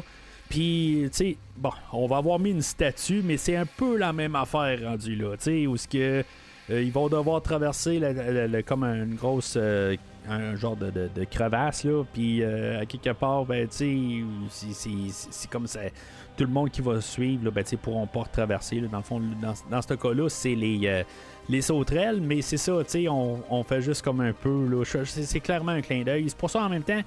Je me dis, à la toute fin, c'est probablement un clin d'œil à King Kong qu'on a fait avec le sous-marin qui coule plus que n'importe quel autre clin d'œil. Mais tu sais, je pourrais me tromper, là. On a un réalisateur de films d'horreur pareil là, à l'origine. Fait que il y a des origines de films d'horreur, même s'il il a réalisé là, je pense qu'il y aurait un des Fast and Furious. Il a fait là, le premier Aquaman, puis le film d'aujourd'hui. Il y a quand même des racines dans le domaine de l'horreur, là, avec aussi les insidieux, les décadences, puis conjuration. Là. Fait que tout est là un peu là, dans le fond là, pour le réalisateur. Pendant ce temps-là, ben, on a Shin, c'est ça, tu sais, il est pas trop certain, il y a un bout où il se rend compte là, que Black Manta est peut-être possédé, tu sais, on voit Black Manta que lui, il regarde dans le miroir, mais tu sais, il voit Kordax qui parle, tu sais, dans le fond, il répond tout ça, tu sais, il a l'air plus est en train de virer en folie. Éventuellement, Shin va réussir à prendre le trident. Puis c'est ça, à quelque part, le trident, il peut être utilisé comme par tout le monde. Là, tant qu'il essaie de le coller ensemble, c'est comme là, c'est un nouveau qui il peut comme ça transférer là, de personnes. En bout de ligne, je pense que Kordax, il veut juste revivre, puis c'est tout, il s'en fout, c'est qui, là. Puis je veux dire, ça a du sens à quelque part là. Il n'a pas décidé qu'il a mis tout son argent là, sur Black Manta. Puis c'est ça, dans le fond, c'est notre duo là, de Aquaman et Orm vont retrouver là, finalement le repère là, sur cette île-là où ils sont en train là, de comme je sais pas ce qu'ils font avec leur calcum là, mais dans le fond c'est là où ils sont comme supposément à la racine là, de les changements climatiques là, à partir de là, je sais pas si c'est supposé d'être qu'est-ce qui se passe là, dans toutes les dernières années ou pas là, Le changement climatique, là, ça se produit là, depuis pas mal avant le film d'Aquaman, là, mettons. Fait que, tu sais, ça a comme pas de lien, mais c'est peut-être pour accélérer là, les affaires. Là. En tout cas, c'est juste pour montrer là, que c'est pas bon là, qu'il continue à faire là, ses activités, puis que dans le fond, c'est quoi exactement son plan? C'est quoi exactement qu'il veut faire Black Manta? T'sais, dans le fond, il veut attirer, mais pas attirer à Aquaman. T'sais, il sait qu'il va le trouver ou pas, mais il faut qu'il essaie de l'avoir pour Kordax. Peut-être avec juste toutes les en faisant là, des problèmes là, dans l'océan, ils vont finalement le trouver, quelque chose de même. Il y a juste, si son plan c'est vraiment de le tuer, qui juste qu'il l'appelle pour l'attaquer carrément, pour qu'il fasse un duel là, face à face, quelque chose de même. Il me semble qu'il n'y a pas besoin de commencer à jouer à cachette rendu là. Mais bon. Fait que c'est là où on va avoir pas mal le deuxième affront. Il y a le Dr. Shin là, qui va comme un peu savoir allier avec Aquaman et Orm. Là. Dans le fond, là, c'est très bref. Ça va être comme interrompu là, par Stingray là, qui va intervenir. Mais c'est ça, quelque part, ils savent pas que Shin a vraiment, là, dans le fond, qui est pas avec eux autres. Mais il va être comme forcé pareil. Mais ça ne sera pas au moins du côté des machins. Là, il va y avoir comme un Stingray, là, elle va prendre une des grosses machines là, pour dans le fond, là, essayer là, d'attaquer Aquaman et Orm. Finalement, ils vont y faire une passe là, à la Empire Strikes Back là, avec les quadripodes impériaux. Ils vont comme y attacher les jambes, là, puis finalement, Aquaman, je pense qu'il va lui donner un coup là, d'une autre machine, puis finalement, la machine va tomber. Ils vont comme la défier, là, comme ils vont la battre. Là, dans le fond, elle va survivre à cette séquence-là, mais ça va être pour que la prochaine fois qu'ils vont la voir, ça va être les baleines qui vont terminer avec le personnage. Là. Fait que, c'est comme elle aurait dû quasiment mourir là. Mais c'est comme s'ils veulent pas vraiment avoir un personnage qui meurt à l'écran aussi. Là. C'est comme ils veulent peut-être garder la porte ouverte parce que dans le fond, techniquement, on ne la voit pas mourir à la toute fin, là, mais comme elle est battue à ce moment-là. Là. Fait que on a Black Manta qui décide là, d'affronter là, Aquaman et Orm. Puis, Orm il dit c'est beau, moi je vais aller me battre contre Black Manta. Mais finalement, Black Manta le ramasse assez rapide. Ils vont se battre un peu. Puis, il va y avoir encore le moment là, qu'on a vu au début là, avec Mera qui manque de se faire tuer par Black Manta. Mais que là, c'est Orm. Puis, en tout cas, on pense peut-être que Orm va se faire tuer. J'écoutais le film la première fois, je me suis dit, on me semble qu'on vient de. Ça fait quelques scènes, ça doit faire peut-être 20 minutes, une demi-heure là, qu'on voit Orm, puis là, tout d'un coup, on le tuerait.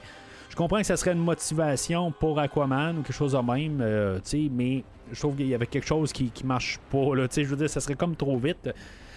Puis, j'aurais pas comme le sens là, que le personnage a été accompli. Là, il y avait quelque chose à apporter. Puis surtout qu'il arrête pas de dire appelle-moi pas mon frère, quelque chose de même. Puis je pense qu'on n'était pas rendu là, pas à cette étape-là du film. Fait que si mettons il serait mort la scène dans cette scène-là, puis qu'il y aurait une scène où il meurt, puis il aurait dit tu peux m'appeler mon frère, quelque chose de même, là, ça aurait pas marché. Tout ça pour dire ça là. Fait que Orm, quand il est sur le point de se faire tuer, il va se faire sauver là, par le roi Nerus Dolph Lundgren, dans le fond, là, qui est à la rescousse. Finalement, ça va finir qu'encore Aquaman aussi, là, il va être à la poursuite là, de Black Manta, mais qu'il va avoir encore un rayon qui va l'assommer, puis c'est ça, rendu là, l'histoire se répète, là, pareil comme la première séquence, là, la première bataille là, au début du film. Fait que c'est ça.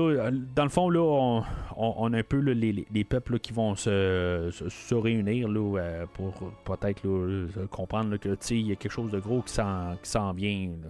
Je sais pas ce que l'avenir réserve, mais on peut pas léguer à nos enfants un monde sans espoir. Alors, On a les peuples là, qui commencent un peu à s'unir. Là-dedans, on a le Brian King, qui est un genre là, de pas un crabe, là, mais un homard. Que je pense que dans le fond, parce que je pense que c'est lui, là. Je suis pas trop sûr. Là, j'essaie de placer des acteurs avec les noms, tout ça. En tout cas, qui dans le fond, la personne qui apporte sa voix, là, c'est John Rhys Davies, que j'ai parlé cet été là, avec Serge de TSLP, là, qui en a parlé là, du dernier Indiana Jones. Puis le premier et le troisième Indiana Jones aussi, là, puis que dans le fond, l'année passée, je pense que j'ai parlé là, de Lord of the Rings. Fait que c'est lui qui apporte la voix là, pour le Brian King. Mais, tu sais, bon, c'est que pour montrer un peu là, que le monde commence à s'unir un peu contre le retour là, de Cardax. Fait que, dans le fond, avec tout ça, ils réussissent à trouver là, où ce que Black Manta se cache dans le royaume là, de Necrus. Mais avant tout ça, ben c'est ça, tu sais, dans le fond, ils ont déduit que dans le fond, qu'il y avait besoin là, du sang familial, dans le fond, là, pour réanimer Cardax. Fait que, tu sais, il sait que dans le fond, dans la lignée de sang, ben, tu sais, au tout début du film, moi, honnêtement, la première écoute du film, là, c'est comme je l'ai carrément oublié, là, le bébé d'Aquaman. Tu sais, on nous l'a montré au début, là, puis je me suis dit, ben, il va revenir plus loin, puis je me cassais plus la tête, là, à quel point qu'il allait revenir. Puis c'est là, dans le fond, il revient pour cette scène-là. Il revient là, juste pour que, dans le fond, qu'il y ait quelque chose pour attirer Aquaman. Puis que, tu sais, bon, il aurait pu faire ça avant. Tu sais, c'est comme un peu, là, juste comme pour la fin, pour un peu rajouter du drame, là. Mais Black Manta va aller chercher là, le fils là, d'Aquaman. Dans les comics, ça a l'air que Black Manta a déjà tué là, l'enfant là, d'Aquaman. En tout cas, ça a l'air que ça s'est fait. Mais ça se voit pas aujourd'hui. J'aurais pas vu ça, honnêtement, se faire aujourd'hui. Là, le film est pas assez sombre pour pouvoir aller là, dans cette note-là. Peut-être pour tuer un personnage principal, mais pas pour tuer un bébé, honnêtement, là. Est-ce qu'on aurait pu tuer Tomorrow Morrison, le personnage de Tom Curry? Bon, on aurait pu le faire en bout de ligne, là, il ne servait pas à grand-chose. Peut-être qu'au moins on aurait pu faire ça. On lui donne comme une scène que peut-être qu'il va se faire tuer, mais que, tu sais, dans le fond, on part avec une autre scène. Puis finalement, ben, on revient là un peu pour nous dire, bon, finalement, il est juste hors de danger, puis il est juste blessé grave, là, puis c'est tout, là. Bon, tu sais, je veux dire, c'est comme on a eu Atlana, la mère à Aquaman, on a eu Mera, on a eu Orm, on a eu Tom Curry, tu sais, je veux dire, puis là, tu sais, plus tard aussi, on va avoir le bébé là, d'Aquaman, on va avoir, voyons, Arthur Junior. Tu sais, bon, je comprends que dans les films, il faut faire du drame, tu sais, il faut créer du suspense, mais tu sais, il va y avoir comme vraiment un moment pour chacun qui vont peut-être se faire tuer. Tu sais, on sent qu'il y a comme un peu le moment de drame qui est comme le ralenti. Il va se faire tuer à ce moment-là, mais ils font pas. Tu sais, bon, je sais pas si je peux pas en rire à quelque part. Tu sais, je veux dire, je pense que c'est rendu un peu un gag, rendu un bout, là, tu sais, qui est comme qu'on le tue, mais que, ben, tu sais, dans le fond, que finalement, il est pas mort, tout ça. Est-ce que à chaque fois, je me suis dit, bon, ben, c'est peut-être cette fois-là qu'on va tuer quelqu'un. J'aurais peut-être aimé ça, finalement, qu'on en tue un à la fin, là, tu sais, juste pour une question de drame, là, mais bon. Tu sais, honnêtement, là, Tomorrow Morrison qui sera mort, là, j'aurais dit, bon. C'était un peu ça aurait été comme un. C'est sûr, ça aurait fait un cheap. Ça aurait été cheap en bout de ligne parce que, tu sais, on l'a pas vu du film. Tout d'un coup, ben, tu sais, on le tue de même, là. Fait que, bon, ça aurait peut-être été cheap un peu, mais ça aurait été comme peut-être le plus logique ou même la mère là, d'Aquaman. Mais, tu sais, bon, je pense qu'on veut vraiment s'ouvrir la porte là, pour un troisième film, mais, tu sais, honnêtement, rendu là, je sens quasiment qu'aucun personnage est en danger. On veut vraiment ramener toute la gang. Techniquement, si on voudrait faire un troisième, qu'on fera pas, mais si mettons il y aurait eu un super succès, je pense pas que James Safran et excusez, je mélange les deux, Peter Safran et James Gunn voudraient faire une suite, pourrait fermer les yeux si maintenant il y aurait un super succès là, comme le film original. Là. Si maintenant ça aurait été ça, ben je suis pas sûr qu'il aurait pu comme abandonner l'idée là, de dire bon ben là, il faut faire un troisième, on n'a pas le choix. Là. Fait que ils vont se ramasser là, toute la gang là, au royaume de Necrus là, dans le fond là, pour arrêter toute la fin du monde là, dans le fond là, tout film de super-héros doit finir de même quasiment là, avec la grosse scène, scène d'action, de bataille, tout ça. Ce que je vais aimer, c'est que ça va être pas mal mis à l'écart. Je veux dire, il n'y aura pas vraiment beaucoup de temps. Là. Ça va peut-être être 2-3 minutes là, qui va être apporté là, pour, dans le fond, les Atlantidiens. Je sais pas si c'est comme ça qu'il faut que je les dise. Les Atlantiens ou Atlantiens, quelque chose de même. Mais c'est ça, quelque part, ça va être très limité comme combat là, d'effets spéciaux, de tout le temps de grosses batailles générales, tout ça. Ça va être les démons là, que Black Manta il a réussi à faire partir. Là. En tout cas, je pense que c'est ça. Quelque part, là, il a réussi à les libérer. Sinon, c'est les armées du désert qui est dans l'eau. Je sais pas trop. Là. Ça me fait penser, entre les deux films, je n'ai pas parlé tantôt, on avait peut-être commencé à penser aussi à faire un film spin-off entre-temps, entre Aquaman 1 et Aquaman 2, là, un film qu'on a rappelé The Trench, qui est comme il y a un bout là, où Aquaman là, est attaqué là, par des hommes poissons. Puis c'est ça, dans le fond, on aurait fait quelque chose là, c'était comme ça virait un peu horreur là, dans ce coin-là du film. Puis je pense que c'est ça. On aurait fait un film là, dans cette comme un spin-off là, avec ce peuple-là. Un film à plus petit budget, mais je veux dire, dans le fond, c'est pas un peu pour élaborer l'univers. Fait que c'est bon, c'est peut-être un peu là, c'est pourquoi aussi qu'on a tout le temps un peu là, des esprits démoniaques, tout ça. Je veux dire, il y a quand même toujours le côté horreur qui arrive, là, mais en tout cas.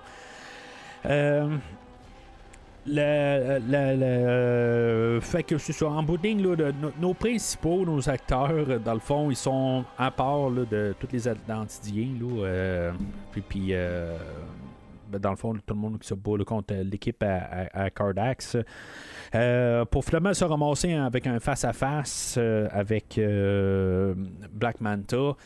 J'aime quand même un peu le début du combat, là, dans le fond, où on a Aquaman puis Black Manta qui se battent. Je veux dire, ça doit durer à peu près là, 20 secondes, les deux vont se battre. Là, mais j'aime quand même un peu la chorégraphie là-dedans. Là, mais finalement, Aquaman se fait ramasser.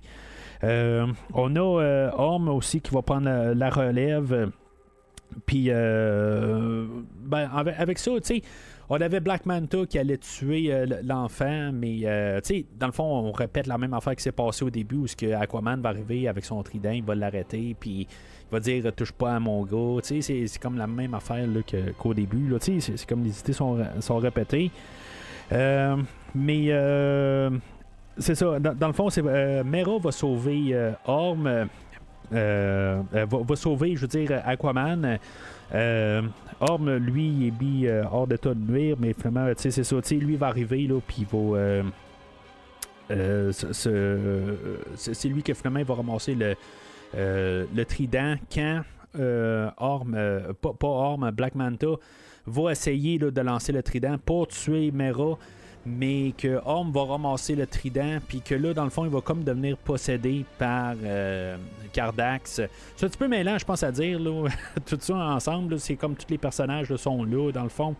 Mais c'est ça, tu sais, au dernier moment, Mera, elle, se fait sauver.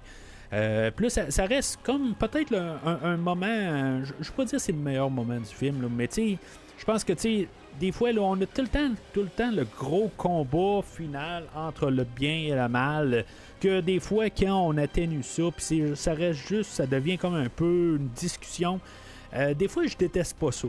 Tu sais, c'est cliché, je veux dire, on pourrait dire que c'est cheap comme fin, mais tu sais, je veux dire, avoir Black Manta ou Cardax qui se bat contre Aquaman, là, avec des coups qui finissent plus, tu sais, à la Zod et Superman ou n'importe quoi, là.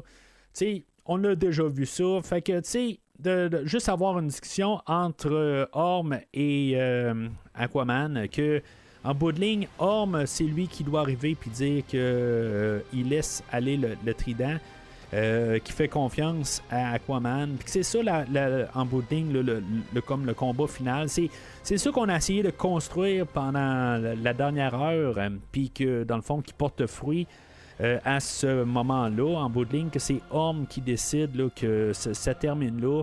Je pense que c'était quand même un bon choix. Moi, honnêtement, là, il y en a qui vont arriver et vont dire que ça tombe à plat. Je comprends pourquoi, parce que je veux dire, on s'attend peut-être à vraiment un gros combat. Mais on l'a eu avec Black Manta. Comme Kordax, il se promène de corps en corps. Puis, je veux dire, c'était un petit peu n'importe quoi. Mais que ça finisse un peu avec ce genre de duel entre les deux frères, mais que ça devienne pas physique. Ça, j'aurais pas aimé ça, par contre. Tu sais, que finalement, que ça soit Orm là, qui reprend le contrôle, puis que, dans le fond, qu'ils se battent pendant le prochain 5 minutes, là, que finalement, qu'il doit tuer Orm ou quelque chose de même. Là, ça, j'aurais pas aimé ça. Cette partie-là. Je trouve que juste que ça reste entre les deux, puis que, dans le fond, c'est juste le personnage de Orm qui doit avoir comme passé... d'avoir mûri, peut-être, puis d'avoir comme pardonné à son frère. Pendant tout le long du film, il comprend des choses un peu là, le point de vue là, de Arthur, là, de Aquaman, qu'en bout de ligne, il serait peut-être encore roi si, mettons, il n'aurait pas été il aurait été plus ouvert à lui en bout de ligne. Là, dans le fond, ça n'aurait pas tout tombé sur lui. Il y a toutes des petites affaires de même là, qui fait des réalisations au courant du film. Quand on arrive à ce moment-là dans le film, ça passe mieux. Puis c'est ça.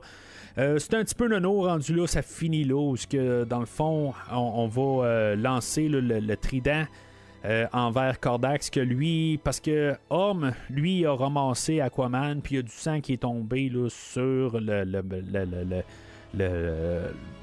l'endroit là, pour faire le sacrifice, puis que, je veux dire, il y a une petite goutte de sang qui tombe dessus, puis ça réanime Kordax. Fait qu'on va lancer le trident noir envers Kordax. Kordax va le retenir, puis finalement, Orm va donner le trident à Aquaman, son trident à lui, puis que finalement, il va comme détruire Aquaman va lancer le trident, puis il va détruire le trident noir et Kordax en même temps. Bon, ok, c'est une pierre deux coups. Puis tu sais, c'est ça en bout de ligne. C'est nono un peu, mais tu sais, en bout de ligne, là, ça fait que tout s'écroule alentour, tout le côté magique qui retenait tout ça, tout s'effondre. Il y a Black Manta qui a été ramassé là-dedans, puis que finalement il tombe dans une crevasse. Puis Aquaman, tu sais, cette fois-là, il va y tendre la main pour essayer de sortir du trou. Et Black Manta, il va lui dire jamais, tu sais. Puis dans le fond, il va peut-être tomber à sa mort, il va peut-être pas tomber à sa mort. Oui, il va se cogner en descendant. Peut-être qu'il est mort, mais bon, tu sais, je veux dire, je pense qu'on ouvre la porte si des fois on a besoin de lui pour un troisième film, il est là. Si, mettons, le film finit là, il est mort. Tu sais, je trouve que le choix, il est intelligent de l'avoir fait de même, mais en même temps, il aurait pu arriver, puis juste les deux accepter que ce qui s'est passé, mais en même temps, tu sais, je veux dire, bon, dans ses yeux à lui, Aquaman a tué son père, puis on n'a pas vu un moment où il aurait pu repenser. Ça aurait pu être forcé pour Black Manta de dire, c'est beau, j'arrive, puis j'accepte, tu sais, je veux dire que cette fois-là, tu me sauves. Le personnage allait pas dans cette direction-là. Il aurait fallu qu'il y ait un moment où ils comprennent qu'il était peut-être dans le côté, là, dans le mauvais côté au départ, puis que dans le fond, là, c'est ça, tu sais. Fait que, tu sais, je pense que c'était le meilleur choix qu'on a fait, là. Fait qu'il se sauve de là, puis finalement, ça se ferme quand même assez rapidement là, pour les histoires de nos personnages, où ils vont se trouver là, un petit iceberg, puis ils vont jaser ensemble, en regardant toutes les morts alentours. On va donner l'option à Orm. Bon, tu peux toujours en retourner là, pour te faire réemprisonner. Ou tu peux arriver, puis genre, qu'on se dit que ton corps a été perdu au travers là, de tous les milliers de morts alentour, puis que, tu sais, je veux dire, va juste comme te cacher, là, puis éventuellement, peut-être qu'on va t'oublier, puis qu'on va pouvoir faire quelque chose là, en tout cas, éventuellement, on va pouvoir te ressortir pour éventuellement peut-être Aquaman 3. Puis c'est ça, dans le fond, c'est un peu toute l'histoire de rédemption, là, tout ça. On ferme ça, je veux dire, finalement, il dit, bon, il s'appelle son frère, tout ça. On savait que ça allait arriver. En bout de ligne, là, c'est pas. C'est comme la base là, d'écriture. Ça finit pas mal pour nos personnages. Puis, c'est comme on a quasiment un épilogue là, d'histoire où, dans le fond, on va avoir les Aquaman qui va se tenir comme la tête là, du monde marin, qu'il va aller rencontrer là, les Nations Unies, puis que dans le fond, ils vont s'entendre là, pour, dans le fond, là, pour le bien de l'humanité. C'est que t'aimes, mais c'est ça. À quelque part, là, c'est un peu une sous-histoire que finalement on conclut. Là.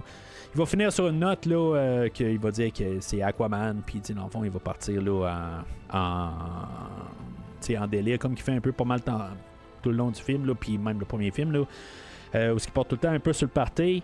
On finit avec la tune Born to be Wild. Là. Au début du film, on l'avait la tune aussi, là, mais on a comme fait un remix là, de cette chanson-là. Bon, c'est un peu là, l'atmosphère du film. Là. Ça représente très bien là, le personnage de Iron Man, là, pas Iron Man, de Aquaman là, avec la chanson là, de Born to be Wild là, en bout de ligne. Là. C'est une très bonne tune là, pour le caractériser. Il va y avoir comme une scène là, post-générique. Là, on voyait là, avant le générique où finalement il y a Aquaman là, pendant les discussions qu'il y avait avec Orm là, quand il était sur Skull Island, je dis, là, l'île du diable. Là, parce qu'il parlait là, dans le fond de la nourriture là, pour les terriens, puis que c'était pas la même que Orm il sait pas c'est quoi là, tout à fait là. Puis il va parler d'un cheeseburger, puis dans le fond, Orm va finalement manger un cheeseburger là, dans la dernière scène. Puis dans le post-générique, dans le fond, Aquaman, il avait essayé là, il a montré là, une coquerelle là, quelque part, puis il dit, bon, on mange ça, nous autres aussi. Ce qui est pas tout à fait faux là, en Amérique du Nord, on n'en mange pas vraiment là, mais je veux dire, je pense que c'est en Chine où ils mangent vraiment beaucoup de coquerelles là, moi personnellement je n'ai jamais mangé, c'est pas là, dans mon ambition de manger des coquerelles, mais bon, ça a l'air que ça se mange là, dans le fond. Préférablement cuite, ça a l'air, mais en tout cas, bon, ça a l'air que ça se mange pareil, là, mais c'est juste dangereux pour avoir la salmonelle ou plusieurs autres bactéries que la coquerelle elle pourrait traîner sur elle. Mais c'est ça, on en fait un peu un gag à ça, où dans le fond, il voit une coquerelle là, sur sa table, puis il va mettre la coquerelle là, dans son hamburger ou son cheeseburger. Et que finalement, ça va être. Il va trouver le hamburger pas mal à son goût. Je m'attendais à peut-être une dernière scène finale ou quelque chose de même, là, un genre de lien, ou peut-être finalement une scène avec Batman, quelque chose de même, mais finalement c'est ça, il n'y a absolument rien après tout le générique, ce qui est quand même un petit peu dommage à quelque part, parce que dans le fond il n'y a rien de vraiment aligné là, pour 2024, fait que juste avoir un genre de quelque chose, mais c'est pas être la fin du DCU EU. C'est juste que ça aurait été le fun d'avoir peut-être, je sais pas, un genre de clôture d'une manière, quelque chose de même, là, qui ait comme un peu une genre de fidélité, là, ou quelque chose de même. Peut-être pas un super gros punch, mais juste un comme qu'il avait fait là, dans The Flash, où The Flash est allé prendre un verre avec Aquaman. Puis ça finisse de même, mais il pourrait avoir genre la scène inverse, quelque chose de même avec Flash ou avec Batman, n'importe quoi. Juste comme une dernière petite scène, juste pour comme fermer ça, tant qu'à ça, surtout qu'on a comme confirmé là, que les acteurs n'allaient pas revenir.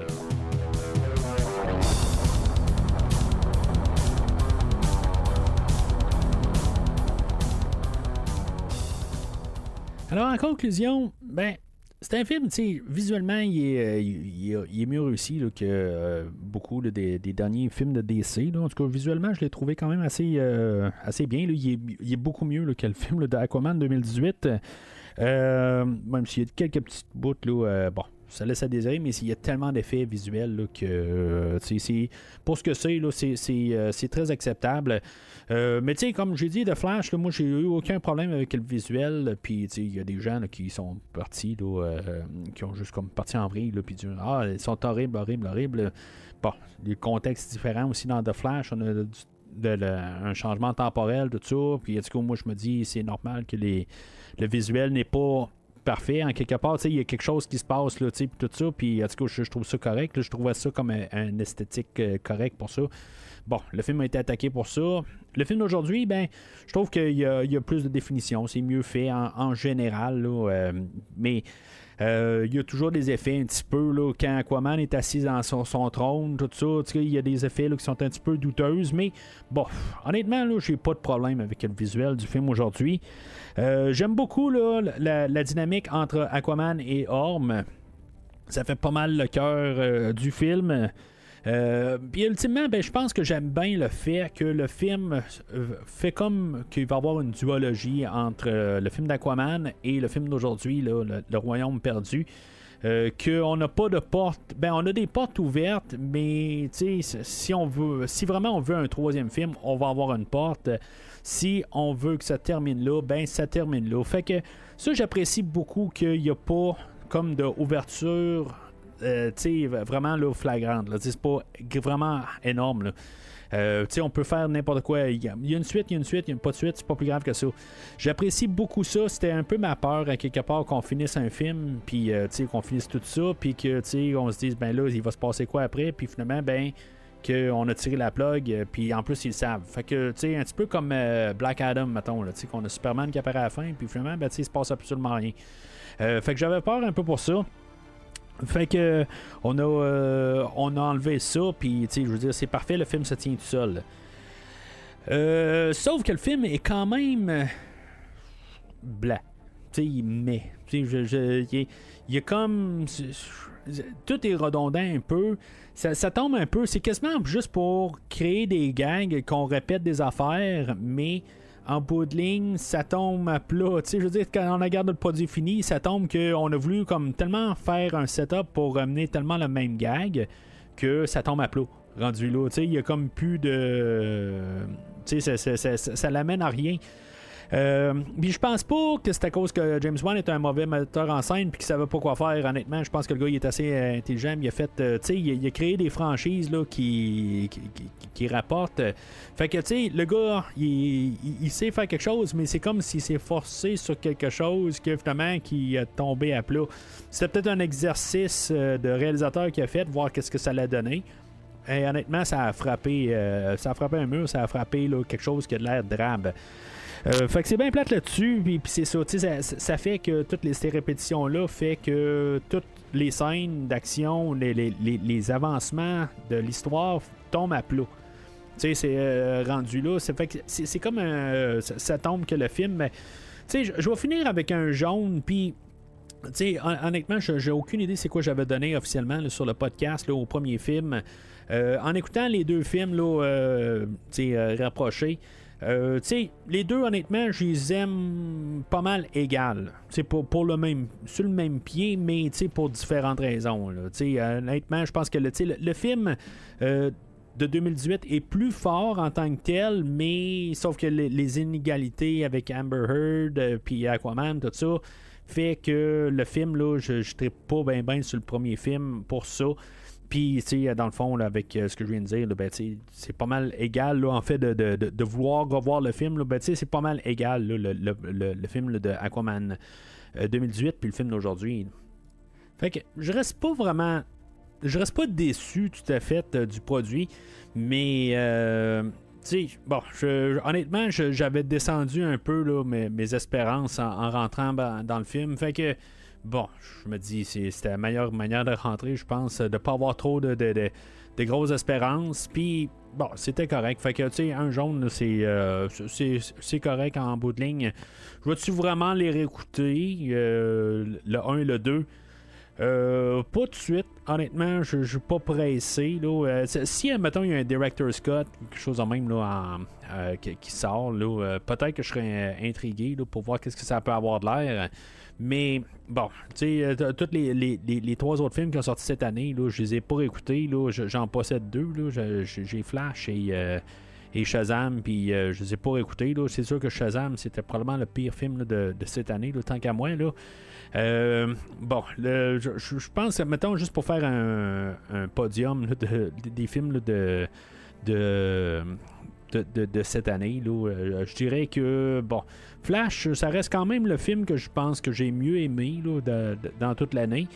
Peut-être, bon, ce film-là ou Blue Beetle, c'est pas mal sur le même pied, là, puis Shazam, ben, je veux dire, c'était une atrocité, honnêtement, là, c'est pas un film que j'ai envie de revisiter prochainement.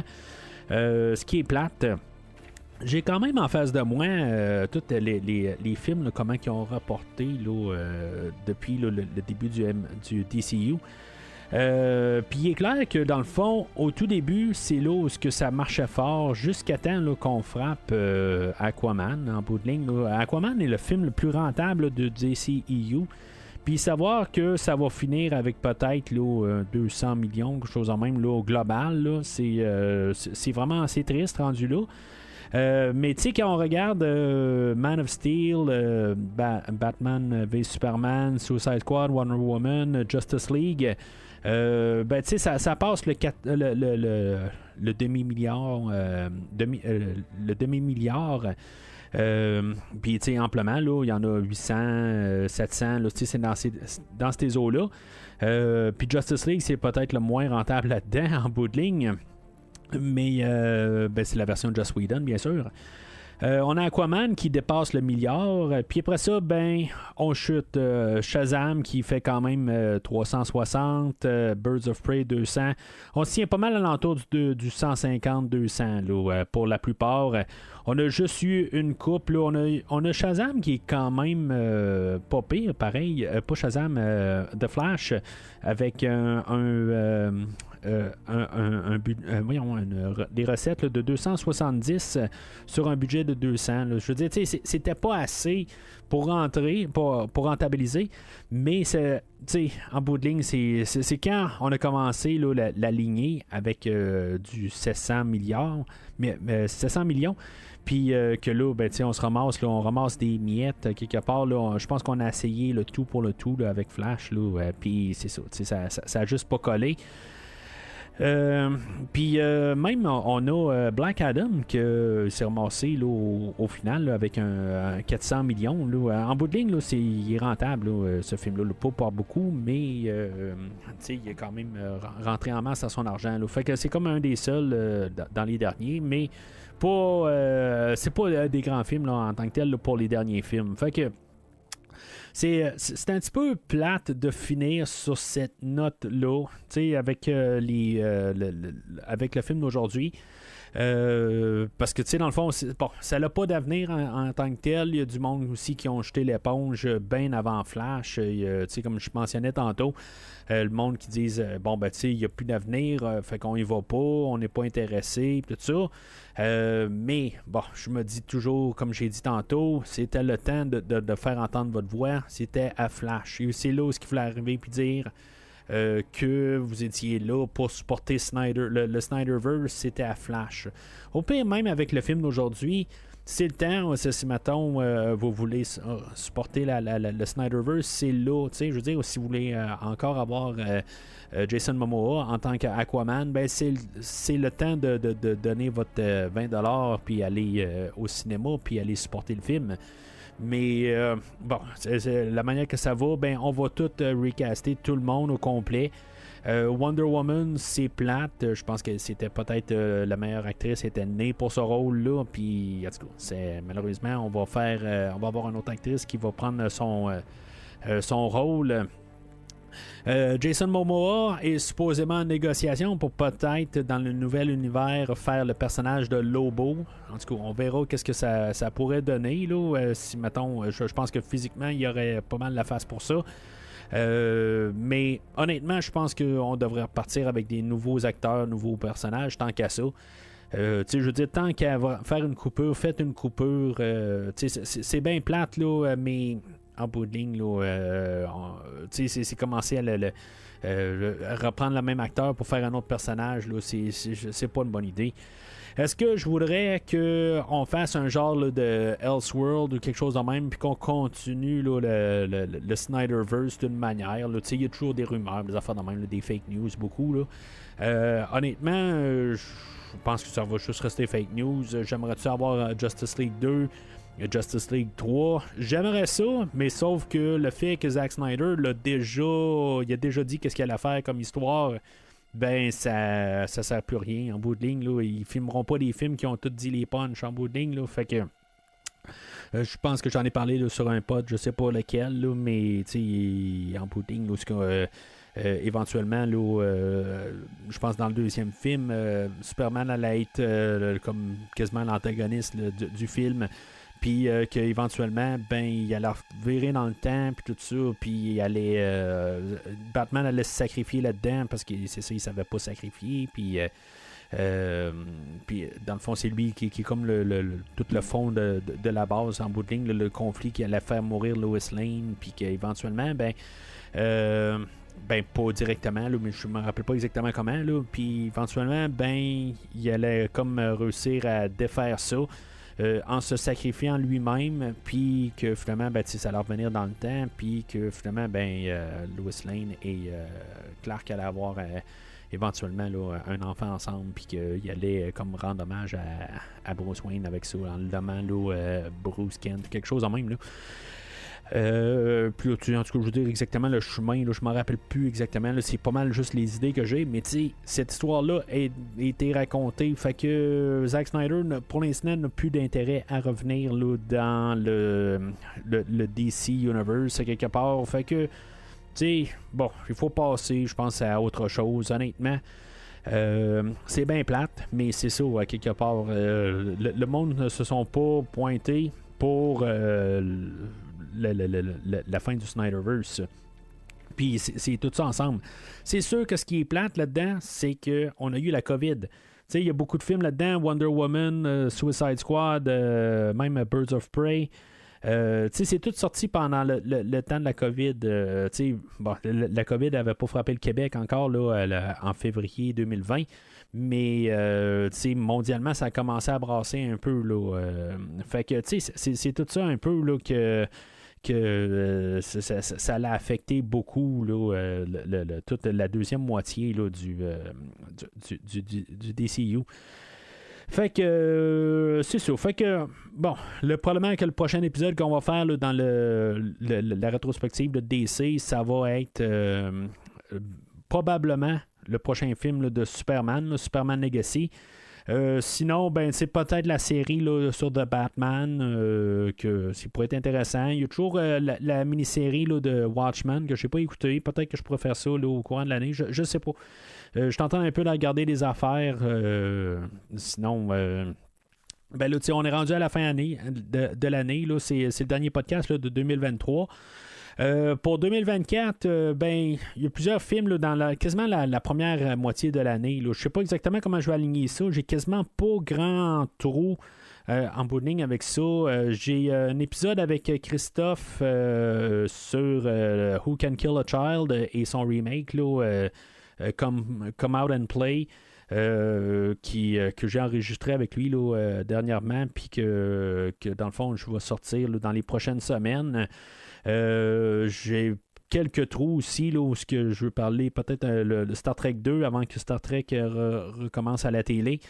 Puis j'aimerais juste peut-être en donner un petit coup là, dans la MCU, peut-être faire les deux Hulk au moins juste pour donner quelque chose pour avancer.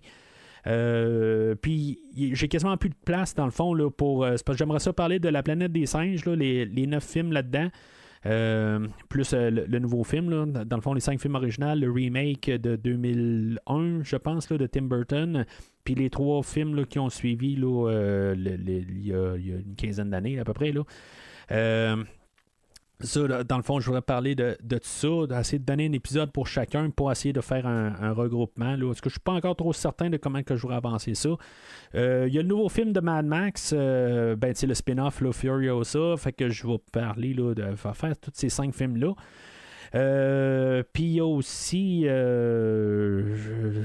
il y en a un qui m'échappe là, ça m'échappe, c'est comme une idée fantôme qui me passe là. Oui, c'est ça, Ghostbusters. Fait que j'aimerais bien faire Ghostbusters dans le fond, le nouveau film de Ghostbusters. Fait que tout ça ensemble, ben ça fait que j'ai quasiment tous les premiers 6 mois là, de l'année 2024 là, de planifier. Là. Il me reste vraiment plus grand trou là, pour faire aucun film au travers de ça. Fait que ça ressemble à ça pas mal là, pour les prochains 6 mois, exactement comment j'embarque ça dans l'horaire, parce qu'il y en a des films que ils vont embarquer, en tout cas, je vais comme embarquer ça là, dans un côté qui a du sens, puis en même temps, ben, je veux pas faire 10 semaines là, de Planète des Singes, je veux pas faire 2 mois et demi là-dedans.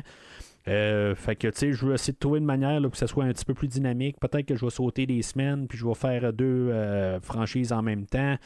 Je sais pas. Honnêtement, là, j'essaie de trouver la manière là, la plus fun là, de faire les rétrospectives.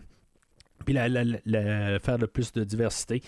Mais c'est ça. Quelque part, là, des fois aussi, c'est plus facile aussi là, quand on est juste là, tout le temps là, dans la même ambiance. Puis juste faire de semaine en semaine aussi là, d'avancer. Là. Mais c'est beaucoup la Planète des Singes là, qui me donne un peu là, comment faire ça. Là. Est-ce que vraiment là, on se lance là, pour plusieurs semaines là, à faire juste ça là, pendant tout un temps. Là. Fait que c'est ça va être. Je vais tout trouver un plan là, dans les prochaines semaines là, et pas mal à revenir avec ça. Là, fait que pour la semaine prochaine, ben, je sais pas c'est quoi. Tout ça pour dire là, ce que ça va être l'épisode avec Christophe. Ça va être Star Trek ou ça va être Hulk. C'est pas mal une des 3, mais éventuellement, ben, vous allez avoir un post sur Facebook qui va vous dire qu'est-ce qu'on fait la semaine prochaine. Alors, c'est pas mal tout pour aujourd'hui. C'est pas mal tout pour l'année. Je vous souhaite une belle année 2024. Puis, joyeux temps des fêtes, dans le fond, là, pour terminer ça. Si maintenant vous êtes nouveau au podcast, vous avez aimé l'épisode d'aujourd'hui, ben, je vous invite à aller sur le site internet du podcast premiervisionnement.com. Vous allez trouver toutes les rétrospectives qui ont été faites avec le podcast, avec ou sans invités, plusieurs invités dans le fond là, au courant des années, là, mais en tout cas, je vous invite à aller fouiller un peu sur le site internet et trouver ça. Sinon, c'est sûr, vous pouvez toujours prendre un feed, là, que ce soit sur n'importe quoi, Spotify ou n'importe quel distributeur là, de balado, ben, vous allez trouver le podcast. C'est juste que le site est toujours plus facile pour trouver là, les épisodes en question, pour savoir exactement ce qui a été fait, là, parce que là, on approche là, les 500 épisodes là, pour le podcast, fait que vous pouvez avoir un petit peu de misère à trouver un film en particulier. Sinon, ben, vous pouvez suivre le podcast là, sur les réseaux sociaux, Facebook, Twitter et Instagram. Et c'est ça, liker et discuter là, dans le fond, sur l'épisode d'aujourd'hui, qu'est-ce que vous pensez. Puis au pire, ben, si maintenant vous écoutez un épisode, là, je vois beaucoup des fois de téléchargements d'anciens épisodes. Ben, si vous avez quelque chose à dire sur un ancien épisode, là, retrouvez juste l'épisode en question. Puis n'hésitez pas à laisser votre commentaire dessus, je vais pouvoir le lire. Puis c'est toujours le fun là, de voir du monde qui retourne en arrière là, avec le podcast. Là, puis des fois, dans le fond, que tu sais, qu'il se passe quelque chose aussi là, dans les archives. Là. Fait que c'est quelque chose aussi que j'aime bien voir. Mais sinon, d'ici le prochain épisode, si vous avez besoin de moi, allumez le bat-signal ou allumez le mat-signal. The pen is truly mightier than the sword. Merci d'avoir écouté cet épisode de Premier Visionnement. J'espère que vous vous êtes bien amusés. Je vous donne rendez-vous la semaine prochaine pour la couverture d'un autre film. What are your superpowers again? I'm rich. Si vous voulez entre-temps regarder le catalogue complet du podcast et télécharger les épisodes passés, rendez-vous sur premiervisionnement.com. Vous pouvez aussi suivre le podcast sur plusieurs plateformes, dont Apple Podcast, Spotify, Podbean, Google Podcast, Amazon Music et YouTube. N'hésitez pas à donner une critique de 5 étoiles sur la plateforme de votre choix. Vous pouvez également suivre Premier Visionnement sur Facebook et Twitter pour rester informé de nouveaux épisodes. premier visionnement a besoin de votre aide pour grandir. Vous pouvez partager le podcast avec vos amis qui s'intéressent au cinéma de tout genre. Le podcast a également besoin de votre support monétaire pour continuer. Avec un don de 10$ pour un ou 25$ pour 3 films non franchisés disponibles sur Netflix ou n'importe quel support nécessitant pas un achat, le podcast s'engage à couvrir votre choix dans les 3 mois pour vous remercier de votre don. En espérant vous voir au prochain épisode.